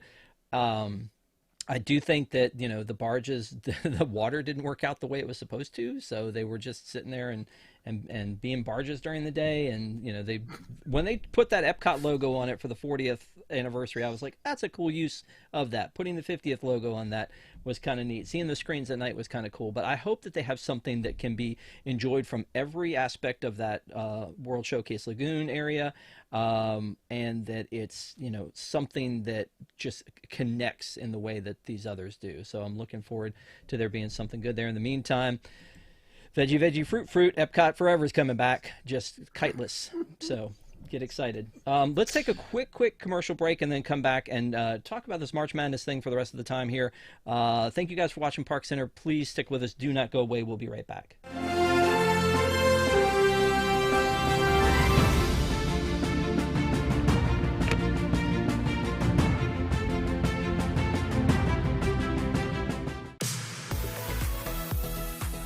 This is Disney Entertainment News Today. I'm Rob Whiteside, and here now are the top Disney entertainment stories. For the latest in Disney entertainment news, watch Disney Entertainment News Today, hosted by Rob Whiteside.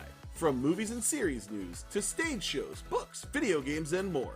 New episodes drop every Tuesday on WDWNT.tv.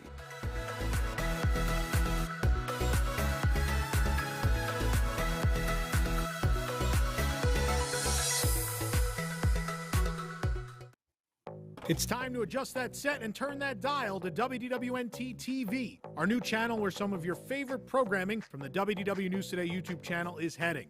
If you want to continue to see Boxed In on Fridays, ParksCenter on Sundays, and as well our Thursday night comedy variety show WDW News Tonight, you'll have to catch them at their new home, WDWNT TV. It's easy to subscribe. Just put in the URL, WDWNT.tv. Hit subscribe and make sure you get those notifications. Again, is the only way you'll be able to continue to see these great shows as they are moving away from the WDW News Today channel permanently. We hope to see you over there at our new home, WDWNT TV. We now return you to your regularly scheduled programming.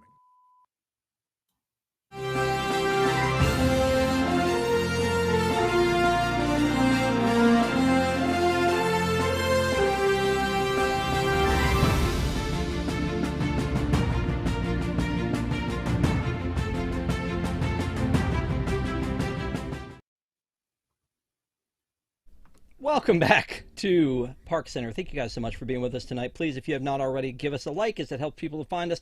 And also, please make sure to subscribe to WDWNT TV. I wanted to share with you some of the stuff coming up on Deep in the Plus, specifically for Kamila, because this coming week we're going to be talking about Tron, the 1982 classic movie, beloved by many. Eric Morton will be on with me talking about that April 5th. Desi will be on talking about Toy Story 4 because, as she will tell you, she has thoughts. So that one's coming up. And then Patrick and I are going to talk about Ferdinand because he said it has a wrestler in it. He has to be the one to talk about it. Correct. And Ron and I are going to talk about Sound of Music, and we've got some more stuff coming up for you. So hopefully you join us Wednesday nights at 9 p.m. for Deep in the Plus. Again, Kamila, 1982, there was a movie called Tron, and we're going to be talking about it. I wasn't even alive, okay? Please. All right, see, it's rude when you do things like that, though. You know, March Madness is happening, and every year we do this, and in the beginning of ParksCenter, it was us talking about what happened on News Tonight. So News Tonight on Thursday night did their first round of the brackets for their March Madness, which is the best food item in Disney World. Now, again, currently, other than the fact that this is a currently thing, I don't know that anybody gave parameters of it's because of the experience, because of the cost, because of the taste. They never really gave those parameters. And that's the thing that kind of puts us over of, like, you know, having different I don't know, like this is how Cosmic Rays wins best, best service. counter service. Yeah, exactly. Deserved it. I was part of that and helped vote it that way, and it deserved it. So the way the rules worked this time was there were a panel of 6 people. Tom was one of them. And again, I always watch this because I feel like anytime he wants something to win, he always says, "Okay, I'll start." Yeah. Watch out for that. And it's almost like, "Okay, I'll start." All right. But anyway, once they do that, they have a panel of 6 people total, and then the 7th person, or the tiebreaker, was the audience, and you could go on and you could vote during the show, but then you could then weigh in as well with super chats. So there was a lot of ways to move this back and forth, and if you were passionate enough about it, and if Patrick wanted, the tachos to win everything, he could throw a lot of money at it and make it happen, because this guy's loaded.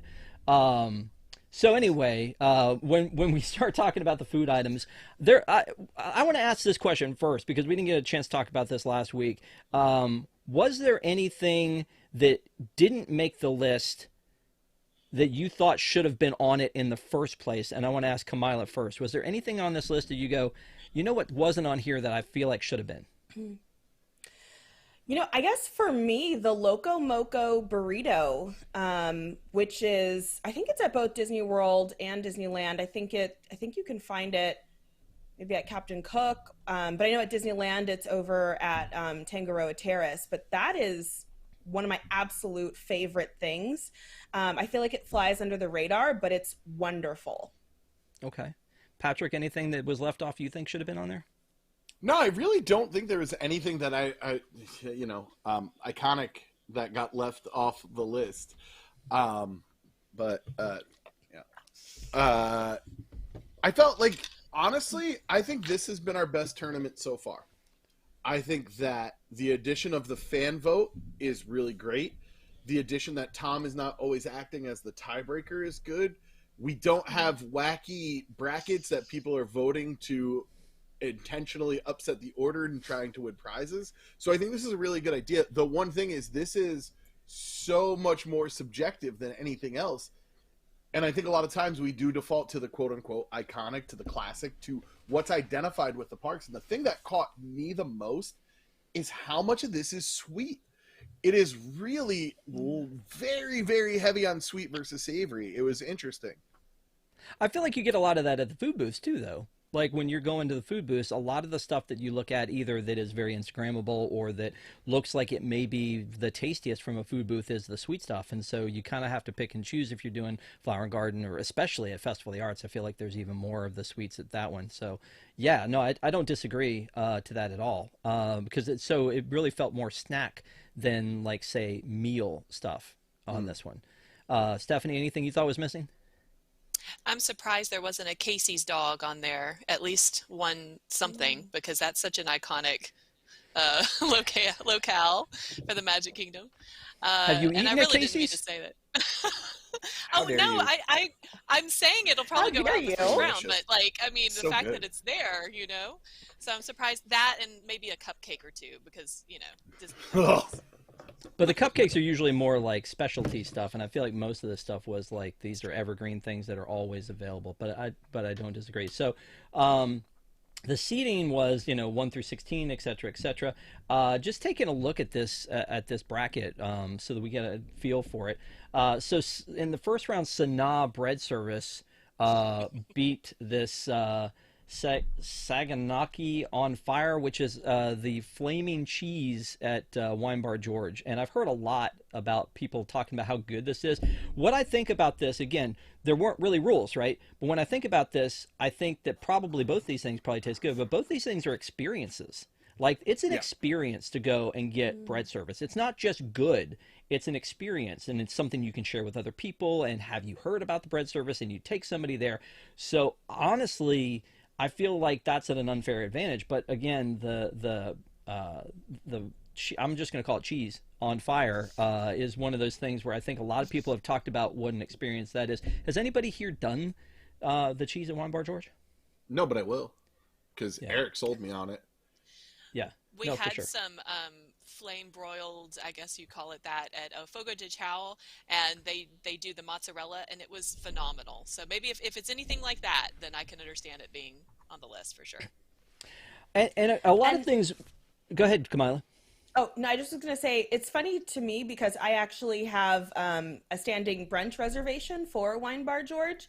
And what encouraged me to make it was some other items that I feel like it's more known for. So this was kind of my first time hearing anyone talk about the Saganaki on fire. I feel like I've heard people talk about the mac and cheese bites, maybe, the meatballs. I don't know. I feel like I've heard other entrees be mentioned more, but I do think the right thing won, the bread service. Yeah. Tom's going to take that all the way, He's going to Well, take it all the way to the end. But again, I find it hard to disagree with that one. It was seated number one. I feel like that was a fair seating for it, because again, it's something, especially on this network, that we've talked about a lot. The very first time I had it was when we came back from COVID. I went, and that was the first meal I had, which is a very strange thing when you've been in COVID lockdown for so long, and then to go sit with people who you know from online but you haven't been potting with and split bread with them when the floor has been lava up until this point was very strange, and yet at the same time it was like, well, I'm not going to stop because this is really good. Kevin, who used to do Pressing Issues and has been on here as well, Kevin Lake, has he and I, I'd never met in person, but we sure did split some naan. I mean, it was one of those things. It was like, yeah, get in there with your hands. Just get in there real good. Just pull it. It would be great. But I do love that when I take my wife and daughter, who my wife is gluten allergy and my daughter is vegan, which is always a treat to find something that works for everybody. If you get the allergy friendly, it counts for both of them, and they're able to enjoy the bread service as well. So nice. I feel like it's something that everybody, whether you love the the creamy sauces or the spicy sauces, or whether you get the 10th sauce or not, it feels like that one's going to be kind of hard to beat. You talked about this, Patrick, the things that are iconic, and I feel like this came up a lot. Dole Whip. Dole Whip is on here in several different forms, whether it's a swirl or the coconut Dole Whip or whatever, and I feel like a lot of people say it is overrated. The Dole Whip is overrated. You're ridiculous. Shaking your head. It's ridiculous to say that. Because people are like, oh, you can get it in so many places. Listen, we have Stu Leonard's here in Connecticut that has Dole Whip. It is not the same. It is experiential. It's more than just having the pineapple soft serve. It's more than the swirl. It's the experience. It's getting it in the park and eating it fast enough so it doesn't melt, or bringing it into the tiki room. It's part of the experience, and it's so linked hand in hand with Disney World that this was the only place you can get it for such a long time. I don't think any of the other flavors should be there. By the way, I actually think that the best version is lime, and you get it in a margarita over at the pool bars at Poly, which definitely do that. It might be $300-$400. I'm not sure how much it costs, but it's delicious. And I like Dole Whip being a 2 seed is, to me, bread service and Dole Whip have been on a collision course, because those are two things, one a little less known, because I don't think the average tourist who comes there knows about Sanaa bread service. I think they're going to want a turkey leg and eat that like some sort of maniac. But everybody knows about Dole Whip. Everyone knows about Dole Whip. Well, it's funny to me. You know what's... Jake, well, real quick, no, Jake is in chat going overrated, and Desi's in there saying it's not. So, I mean, again, even within us, we're having infighting about it. Kamila, what were you going to say? No, I just was going to say, speaking of the Dole Whip, what's funny to me is there was a matchup of, the citrus swirl versus the Gideon's cookie, which obviously the Gideon's cookie won, and I think that was the right choice. But what's funny is I feel like the citrus swirl is that thing that you order by accident because you thought it was a Dole Whip, and then you get it and you're like, wait a minute, what's this? Because I've done that before, me, and I know what I'm doing, but I've done that before, and I feel like that's also why the Orange Bird sippers, that's the only way they can try to sell those is by, oh, you can buy an Orange Bird sipper and it comes with a citrus swirl. And I'm like, keep the citrus swirl. I'll still pay the same. Just give me the bird, like the little sipper. Give me the bird. So it's just funny. No, what's funny is I think that Tom and Eric referred to it as a urinal cake taste, which that seems a little extreme. No, but do you know what it tastes like? know. It tastes like brushing your teeth and drinking orange juice at the same time. That's what the citrus swirl tastes like to me. But I had that experience, that exact same experience when I was a kid, that I wanted the orange slush, like the slush. And we went to Aloha Isle and got like the swirl, like, and it's just like, well, wait a minute, that's not the right thing. Well, you got to finish that first before you get. I don't want to finish this. This is not good. I don't know. It's interesting that this is something that everybody either like loves or hates, but I think most people, like you said, probably order it by accident, meaning to get something else when they're doing it. But like talking about Dole Whip again, it's one of those things that is, as we've said, iconic, right? When you go to a Disney park, there are things that you get: popcorn, churros, Dole Whip, turkey legs. Like, Stephanie, should one of the ones that are like synonymous with the parks win instead of, like Patrick said, something that most people might not know about? Yes, so I agree with that. Actually, when I was looking at the brackets, I was thinking to myself, if I were choosing, I would be choosing the ones that you could only get at Disney World, which we're coming up on in the Lumpia matchup here. I'm taking that one and going forward with it because it's such a different. I love bread pudding, and Ohana's phenomenal and their bread pudding, but I just feel like you can't get that anywhere else. Olympia is something unique. All right, so let's take a look back at this bracket. So again, Sanaa bread service wins. The pork nachos at Polly over the onion rings. It's unique. Wait. So, Can we just talk about the fact that onion rings are on this list? They're real good though. But it's their I love specialty. onion rings. It is. Yeah, it was supposed to be at Sci-Fi, right? Because that's like a specialty thing. Sci-Fi or primetime. Yeah. Okay. Yeah. But when I think of Sci-Fi, and I've been there a couple of times, they do the ordinary very well. But so does All-Star Movies. You know what I'm saying? Like, Okay. I don't know. I saw that matchup and I was like, obviously the pork nachos. Like, imagine voting for an onion ring over some pork nachos. Well, I mean, really imagine like pork nachos. Imagine voting for a pretzel because it's shaped like a Mickey and not like a pretzel. I mean, how does that Now, wait make a it minute. different, That's right? unique. Hold That's on. Just And unique. it wasn't Second, I gotta- jalapeno cheddar. Shanna! That's the other Shanna, do you like pretzels? That was Now my wife's running because she thinks I'm poor. I forgot about Poor that. Allison. Babe, I'm fine. If Babe, I'm anybody, fine. That was great, though. That was yeah, great. I mean, and it became the running joke after that. Okay, sorry, baby. You could have Do just it a said, bit "Let me now. call my wife and see what she thinks about pretzels." She's not You thrilled, couldn't. You didn't to have be honest. whatever you had to do for the bit, buddy. It was well worth Yeah, it. Let's go great. back. It's gonna drive me to surgery tomorrow. Yeah, let's go back to this. So again, that's a great point, Kamila. It's like that's unique. Is the pork nachos is something you can get there, and you can get onion rings at Red Robin, but they are good. They are good onion rings. But the strawberry shortcake at Fort Wilderness beat out the Flame Tree mac and cheese. The Germany pretzel, as we've joked about, beat out the gray stuff. I don't know if that wasn't more because the gray stuff seems like a farce. Because first of all, if you listen to the song, I think the gray stuff is supposed to be a savory appetizer. And then secondly, they make it's basically like whipped Oreo, like cookies and Oreo, cream. yeah. Yeah, and so it's not really, I mean, I get why they did it. They It's- had to do the gray stuff, but... It's supposed to be delicious. And therein lies the problem. It's not. And therein lies the problem.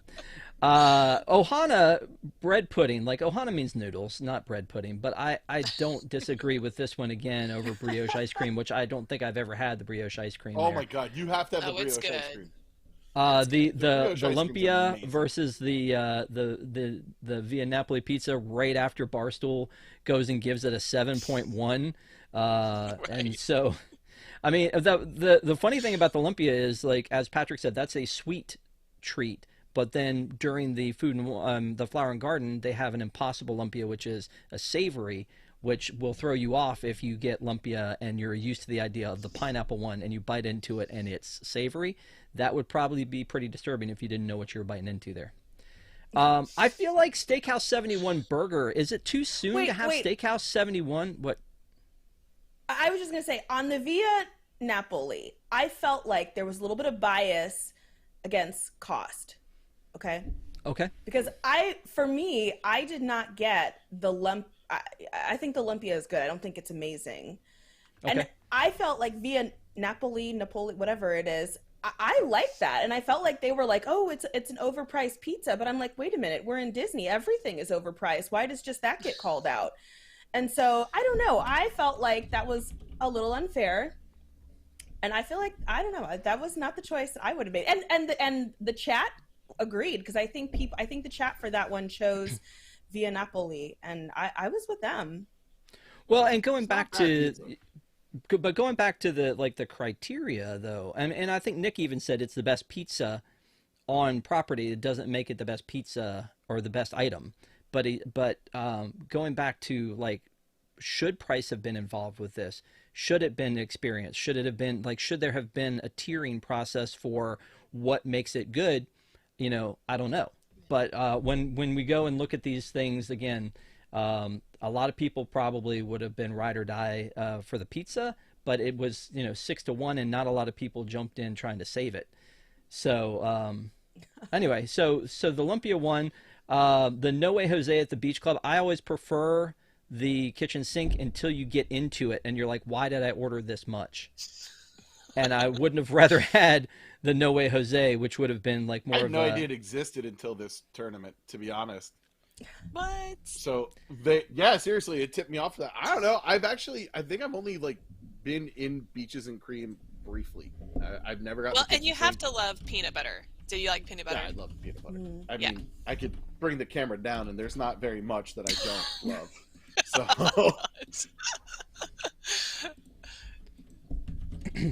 So for those of you who don't know what it looks like, here's what it looks like, and just bask in its glory. Yes, yeah. Absolutely.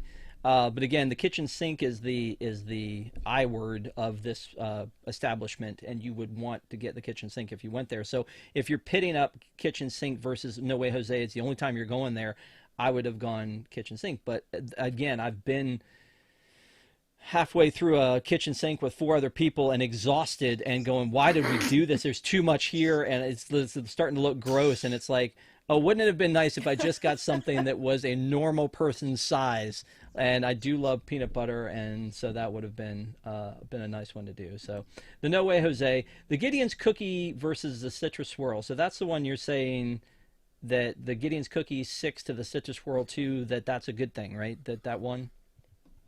Citrus Swirl should be glad it got 2. That's amazing.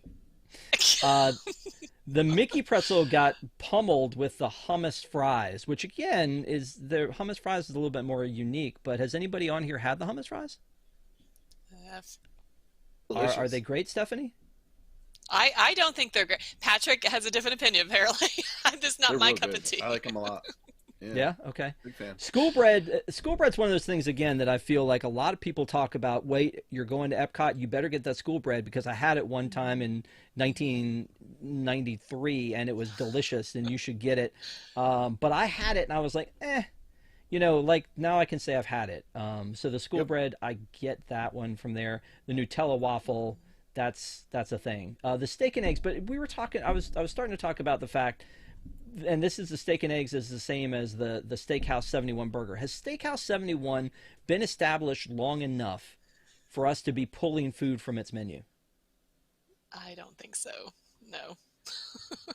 I've only been to breakfast there. Yeah, if it was a wave, maybe. But, I mean, it hasn't been there all that long for this to be, one of the top 64, I feel like. But, again, sometimes as we go as a blog and we review foods and try foods that other people aren't trying, maybe we're finding some hidden gems here. But, like, the Boathouse steak, I would have put this on here instead of the burger at Steakhouse 71. But, again, what about the Baked me. Alaska at the Boathouse, for that matter? Right. Yeah. There you go. It's another sweet. Yeah, that's true. I mean, I think a sweet takes it. I think a sweet eventually takes it. Over Sanaa bread service? I think so.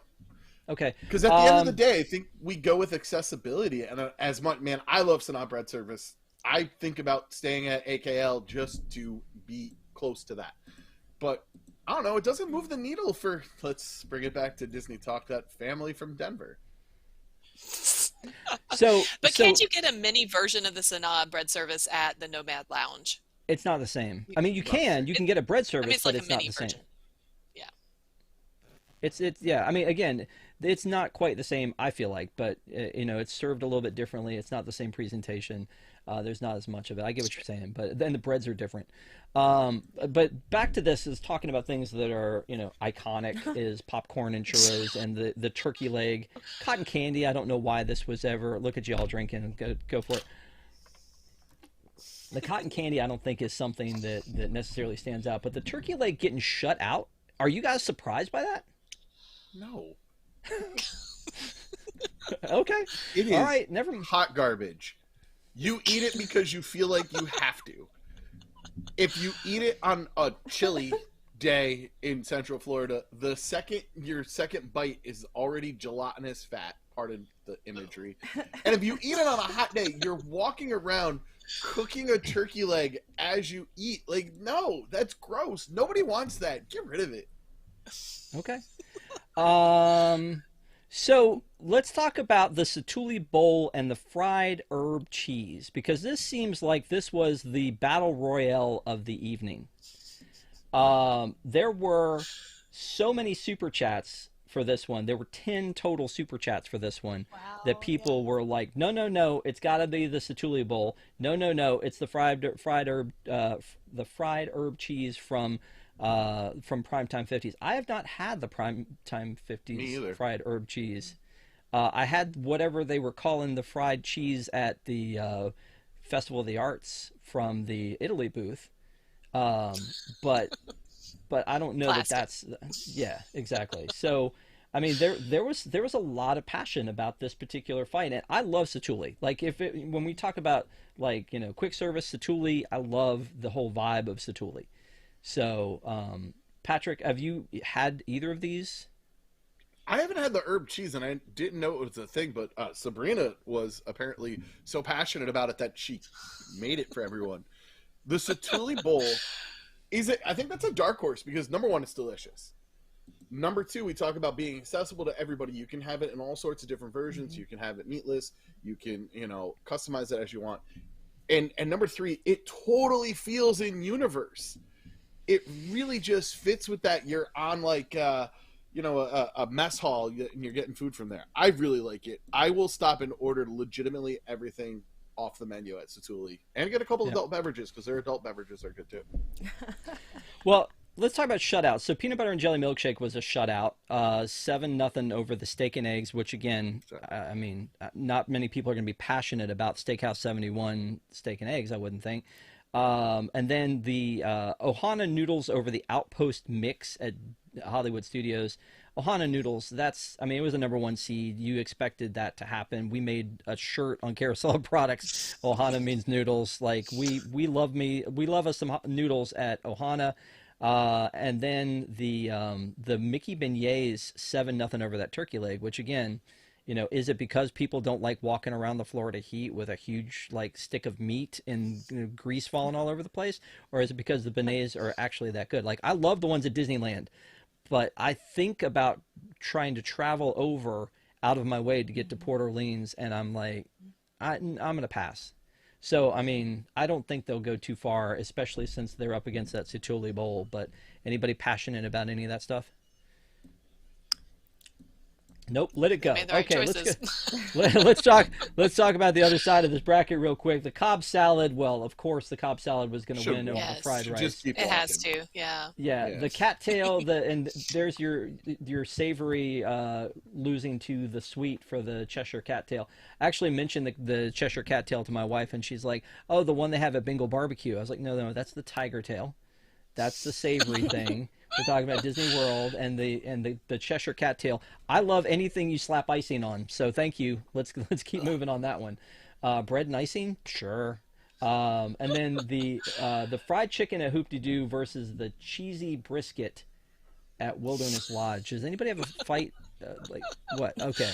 Hoop-de-Doo. But do you have a dog in that fight? I mean, just because, as Nick showed, just because you wear a Hoop-de-Doo review shirt doesn't mean you vote for the stuff from Hoop-de-Doo.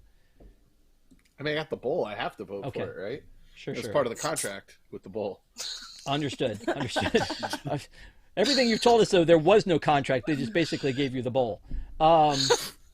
So the rice cream versus the ooey gooey toffee cake. I don't know how that wouldn't have shut out, but that was a Ooh. 7-0. Have you had the rice cream, Kamila? No, but the ooey gooey toffee cake is, oh my God. Now I want It's true. that. It's triggered Yeah. you. Let's see It's if triggered you. I get it. The Nomad churros versus the caramel coin. I think that again could be a thing that not everybody's tried. The Nomad churros, and when you think churros at Disney World, they're never as good as Disneyland, even if you put them in a fancy bar or lounge. But the And caramel Caramel coin those at in coin, Epcot. particular are inconsistent. The churros are inconsistent at Nomad Lounge. Oh, interesting. Yeah. Okay, I've so you've had them. I've had them That when was they were big. good. I've had them when they were not good. Inconsistency was big in the tournament. I thought that was a really good pull by the panelists. I thought that like bringing that in, especially when you talk about Flame Tree. When I started in this network, like nobody knew about Flame Tree, and it was constantly raved about as one of the best counter service restaurants. And the consistency and the quality has just continually gone downhill. Okay. Kitchen sink beating out Brazilian cheese bread, which has anybody here had the Brazilian cheese bread? Love it. Yes. Amazing. At the Skipper Canteen. That's Were you wonderful. were you disappointed in the outcome of that one, Stephanie?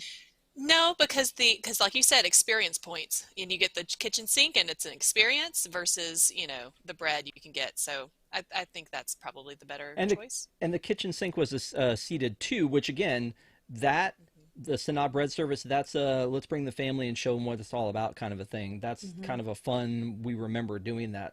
I don't know that many people other than you would remember, hey, remember that time we went to Skipper Canteen and we had the Brazilian cheese bread? That's almost like, remember that time we went to Red Lobster? No, I'm not going to say that. People will riot about Red Lobster and those cheese Cheddar Bay, biscuits. Cheddar Bay. Yeah. Well, and the- I feel like, oh, sorry, go ahead. No, you go ahead, Camille. Come on. No, I just was going to say, I feel like an undercurrent of all of this too is it's like, what are the things that when you're talking to people who do not go to Disney or maybe they've never been, what do you recommend that they do? And it's not just going to be, the quote unquote iconic things, get a Mickey bar, get a pretzel, whatever, but it's, you need to go. You need to go to Ohana and get the noodles. And that's why to this day still it's so hard to get a reservation there because everyone's trying to go to Ohana and get the noodles. You need to go to Sanaa and get the bread service. Satuli Canteen, like these are all like the places that are winning are all places that are kind of the unexpected, you need to go and try the kitchen sink at Beaches and Cream. Like it's those places. Gotcha. The Gobi Manchurian over the corn dog nuggets. Patrick, thoughts? This is where it gets tough because I personally, the corn dog nuggets are part of my Disney experience, not the app, what I actually do when I go to the parks. It's one of my first stops. I go to Casey's. Tom brought up a great point. They have not been as good without having the honey mustard dip. I always went for the honey mustard dip. I have, by happenstance, tried the Gobi Manchurian. It is delicious. If you're going on pure quality of food, that should absolutely win. We get some weird things in here a little bit later on in the bracket about some of the stuff that's like, I don't know, we're given like mall Chinese food passes in this tournament, and it feels weird. Oh, What in no. particular are the burger Spicy honey spring crispy rolls? chicken? No. The burger spring rolls are amazing. I got The you. Reuben, I like the Reuben spring rolls better, but the burger spring rolls are amazing. Like, we're really just going to say spicy honey crispy chicken is better than cheeseburger pods, which are like, as I mentioned before, No. in character food versus like, Agree. Yes, I agree. It's with good. that. I've had it. I Yeah. think early on in my WDWNT career, I got swayed to go to Nine Dragons. I'm like, yeah, this is really good. It's the best mall Chinese food I've ever had. So, yay. Well, and the spicy honey crispy chicken was not a regular on the menu always. I feel like there was a time where it was one of the specials that they would have, and then now it's an every time on the menu type of a thing. But the cheeseburger pods, I look forward to the cheeseburger pods at Satuli all the time. And when they stopped making them as a regular meal, I ordered 2 kids meals because I needed to have the cheeseburger pods. And so yeah, I agree with you. That one was a little bit, that hurt, and it was close. It was 4-7 on that one. I mean 4-3 on that one. The carrot cake cookie over the Jico filet. Okay. But and then more, I agree with that. More classic. Yeah. Yeah. And then the zebra. It's had to survive like 6 locations. People rioted when they thought it was going. Right. The writer's stop had it. The Yes. zebra domes and the Ronto wraps are also some of those things that I think, Kamila, you would tell people like, oh, if you go, try Agree. this, right? That's one of those things. The zebra domes for sure is one of those. So all the number one seeds won. All the number one seeds made it through to the next round. So no huge number 16 Cinderella story happened here. But as we've talked about what belongs here and what doesn't, we've got one more round next week on Thursday, or this coming Thursday, where they're going to take this down to the final. And so what I want to know from you guys is what you think the final item should be. And I'll even give you this, if you want to take it down to 2, because you can't decide between the 2. But it's going to be, I think you just, we mentioned the Sanaa bread service. It's almost become synonymous with WDWNT because, I mean, that's where I found out about it. I mean, I don't know that I would have gone to the DVC building at Kidani Village to have food at Sanaa, because I probably would have thought, well, I'm going to be in Jumbo House, so I'll just go to Jico. It's got to be the same thing, right? And it's not. So I'm glad that I got to go there and try it, and I've had the bread service. Jake and I went and had the bread service there. But speaking of bread service, before we move on to that, Jake and I had those Parker House rolls, and that little bread service that they do over at Ale and Compass, and apparently that hurt his heart a little bit that they Oh, knock them out. that Parker they got House knocked rolls out are like 5-2. a Boston thing, though. The Parker House restaurant is a place. But the bread service that they do there with the rolls and the little spreads is actually kind of, again, one of those sort of experiential it's from things. somewhere else. You can't Okay. take that. Well, I guess the Cobb salad technically is too. At least the restaurant's called the Brown Derby. So No, that's fine. But again, so tell me what you think we'll start with you, Stephanie. What do you think the top 2 or the number 1 will be as we go Okay. through this thing? I'm going to do a savory and a sweet because I'm kind of with Patrick. I think that the sweet's going to ultimately end up winning, but I'm going to say lumpia, and I hate to say that over our beloved kitchen sink and the Tonga toast, because I love me some Tonga toast, but the lumpia is just so different. I've never had it anywhere else, and it gets experience points. It's something that I always get for friends of mine who's traveling with me who've never been, and they're like, this is amazing. And then the other thing that is kind of a dark horse is the Ronto wrap, and that's just purely based off the fact that I had a friend of mine, again, come with us this last trip, and he said that was the best thing I have eaten, hands down. And maybe it was just that we were really hungry and we were waiting in line, but it was like, it was phenomenal. So I don't know. We'll see. Michael is in chat saying it will be bread service 'cause Tom. Right. Maybe, but I mean, there are more people, and the folks who are watching can weigh in. And again, and super some chats. of us just want to spite Tom. So there's that. Super chats. I mean, but- I care about my job. I can't believe I haven't been fired yet. I'm like one of the few who hasn't been. So I'm a company man the whole way. So what are your 2? Hey, just call me. So I'm gonna give you my Phantasmic 4, and then I'll give you my 2. So I think it's Sanaa bread service. I think it's Ohana noodles.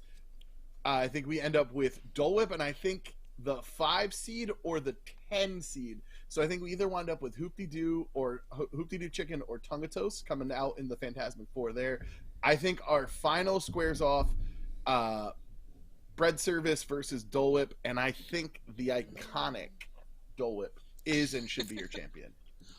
Wow. Okay. I gotta say, I have a soft spot for Tonga toast.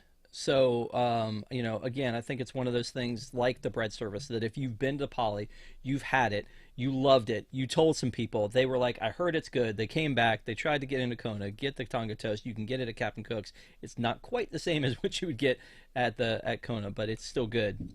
So, saying the chicken would beat the Tonga toast would be tough, but I get what you're saying. Kamila. I agree with everyone that I think the bread. Oh, am I mute? Oh, I think the bread service is going to be there in the end. And I really do feel like the bread service is a little bit of a triumph for Disney, because I feel like it's kind of ethnic food that Disney actually does well. I've been to many Indian restaurants that offer something similar, but nothing quite as widespread with all the different sauces and even just all the different breads. So I really do think it's fantastic. It's absolutely a place that I bring people whenever I'm, bringing someone to Disney. But I will say, I think the dark horse is the Satuli Canteen Bowl, because for me, that's the thing that I always get really excited to take people to. And I'm always like wondering, what they're going to think. That's like the one thing that I'm like, oh, we have to go to Animal Kingdom so you can try this. So for me, I'm going to say Satuli Canteen. Interesting. I would not be sad if bread service won the whole thing. And I know we're talking about, that's Tom's thing. But again, from a cost standpoint, it's very affordable. From a experience standpoint, it's like, let me try this one, let me try that one, looking up the different sauces. What was this one? What was that one? The different types of naan that are there.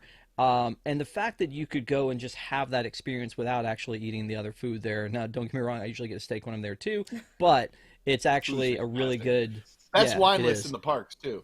Better than any of the pavilions. Best wine list on property. Fantastic wines. There's a Pinotage there that, man, I don't like wine that much. That Pinotage is fantastic.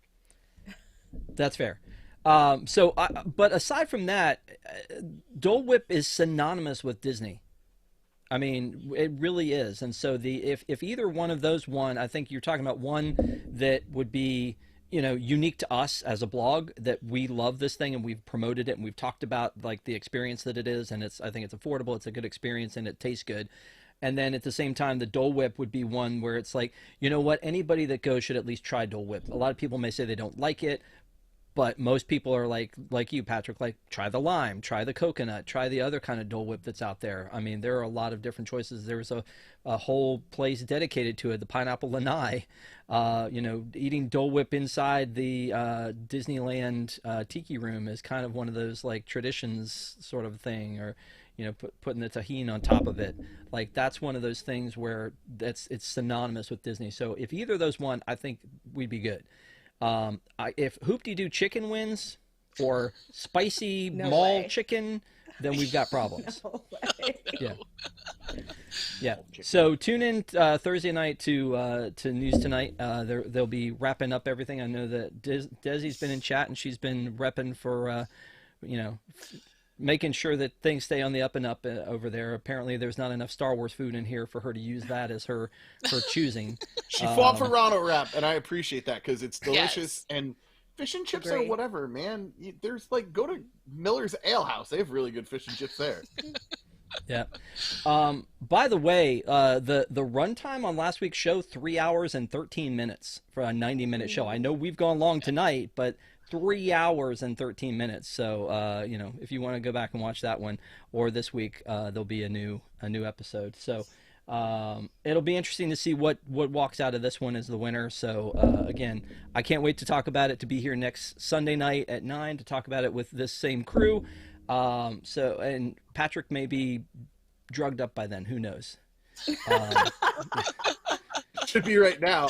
I'm only here because I care. Yes, you do care, and we appreciate you for it.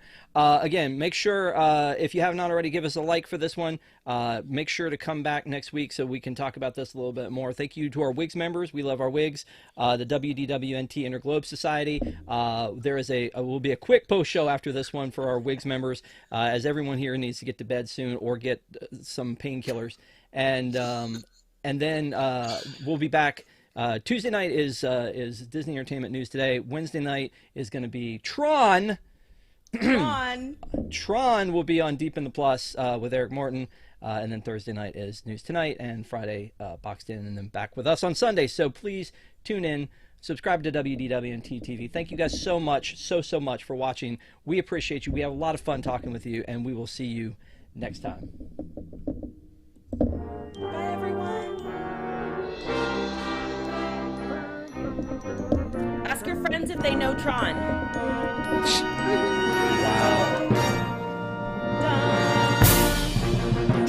Tron. Everyone knows coming. Tron.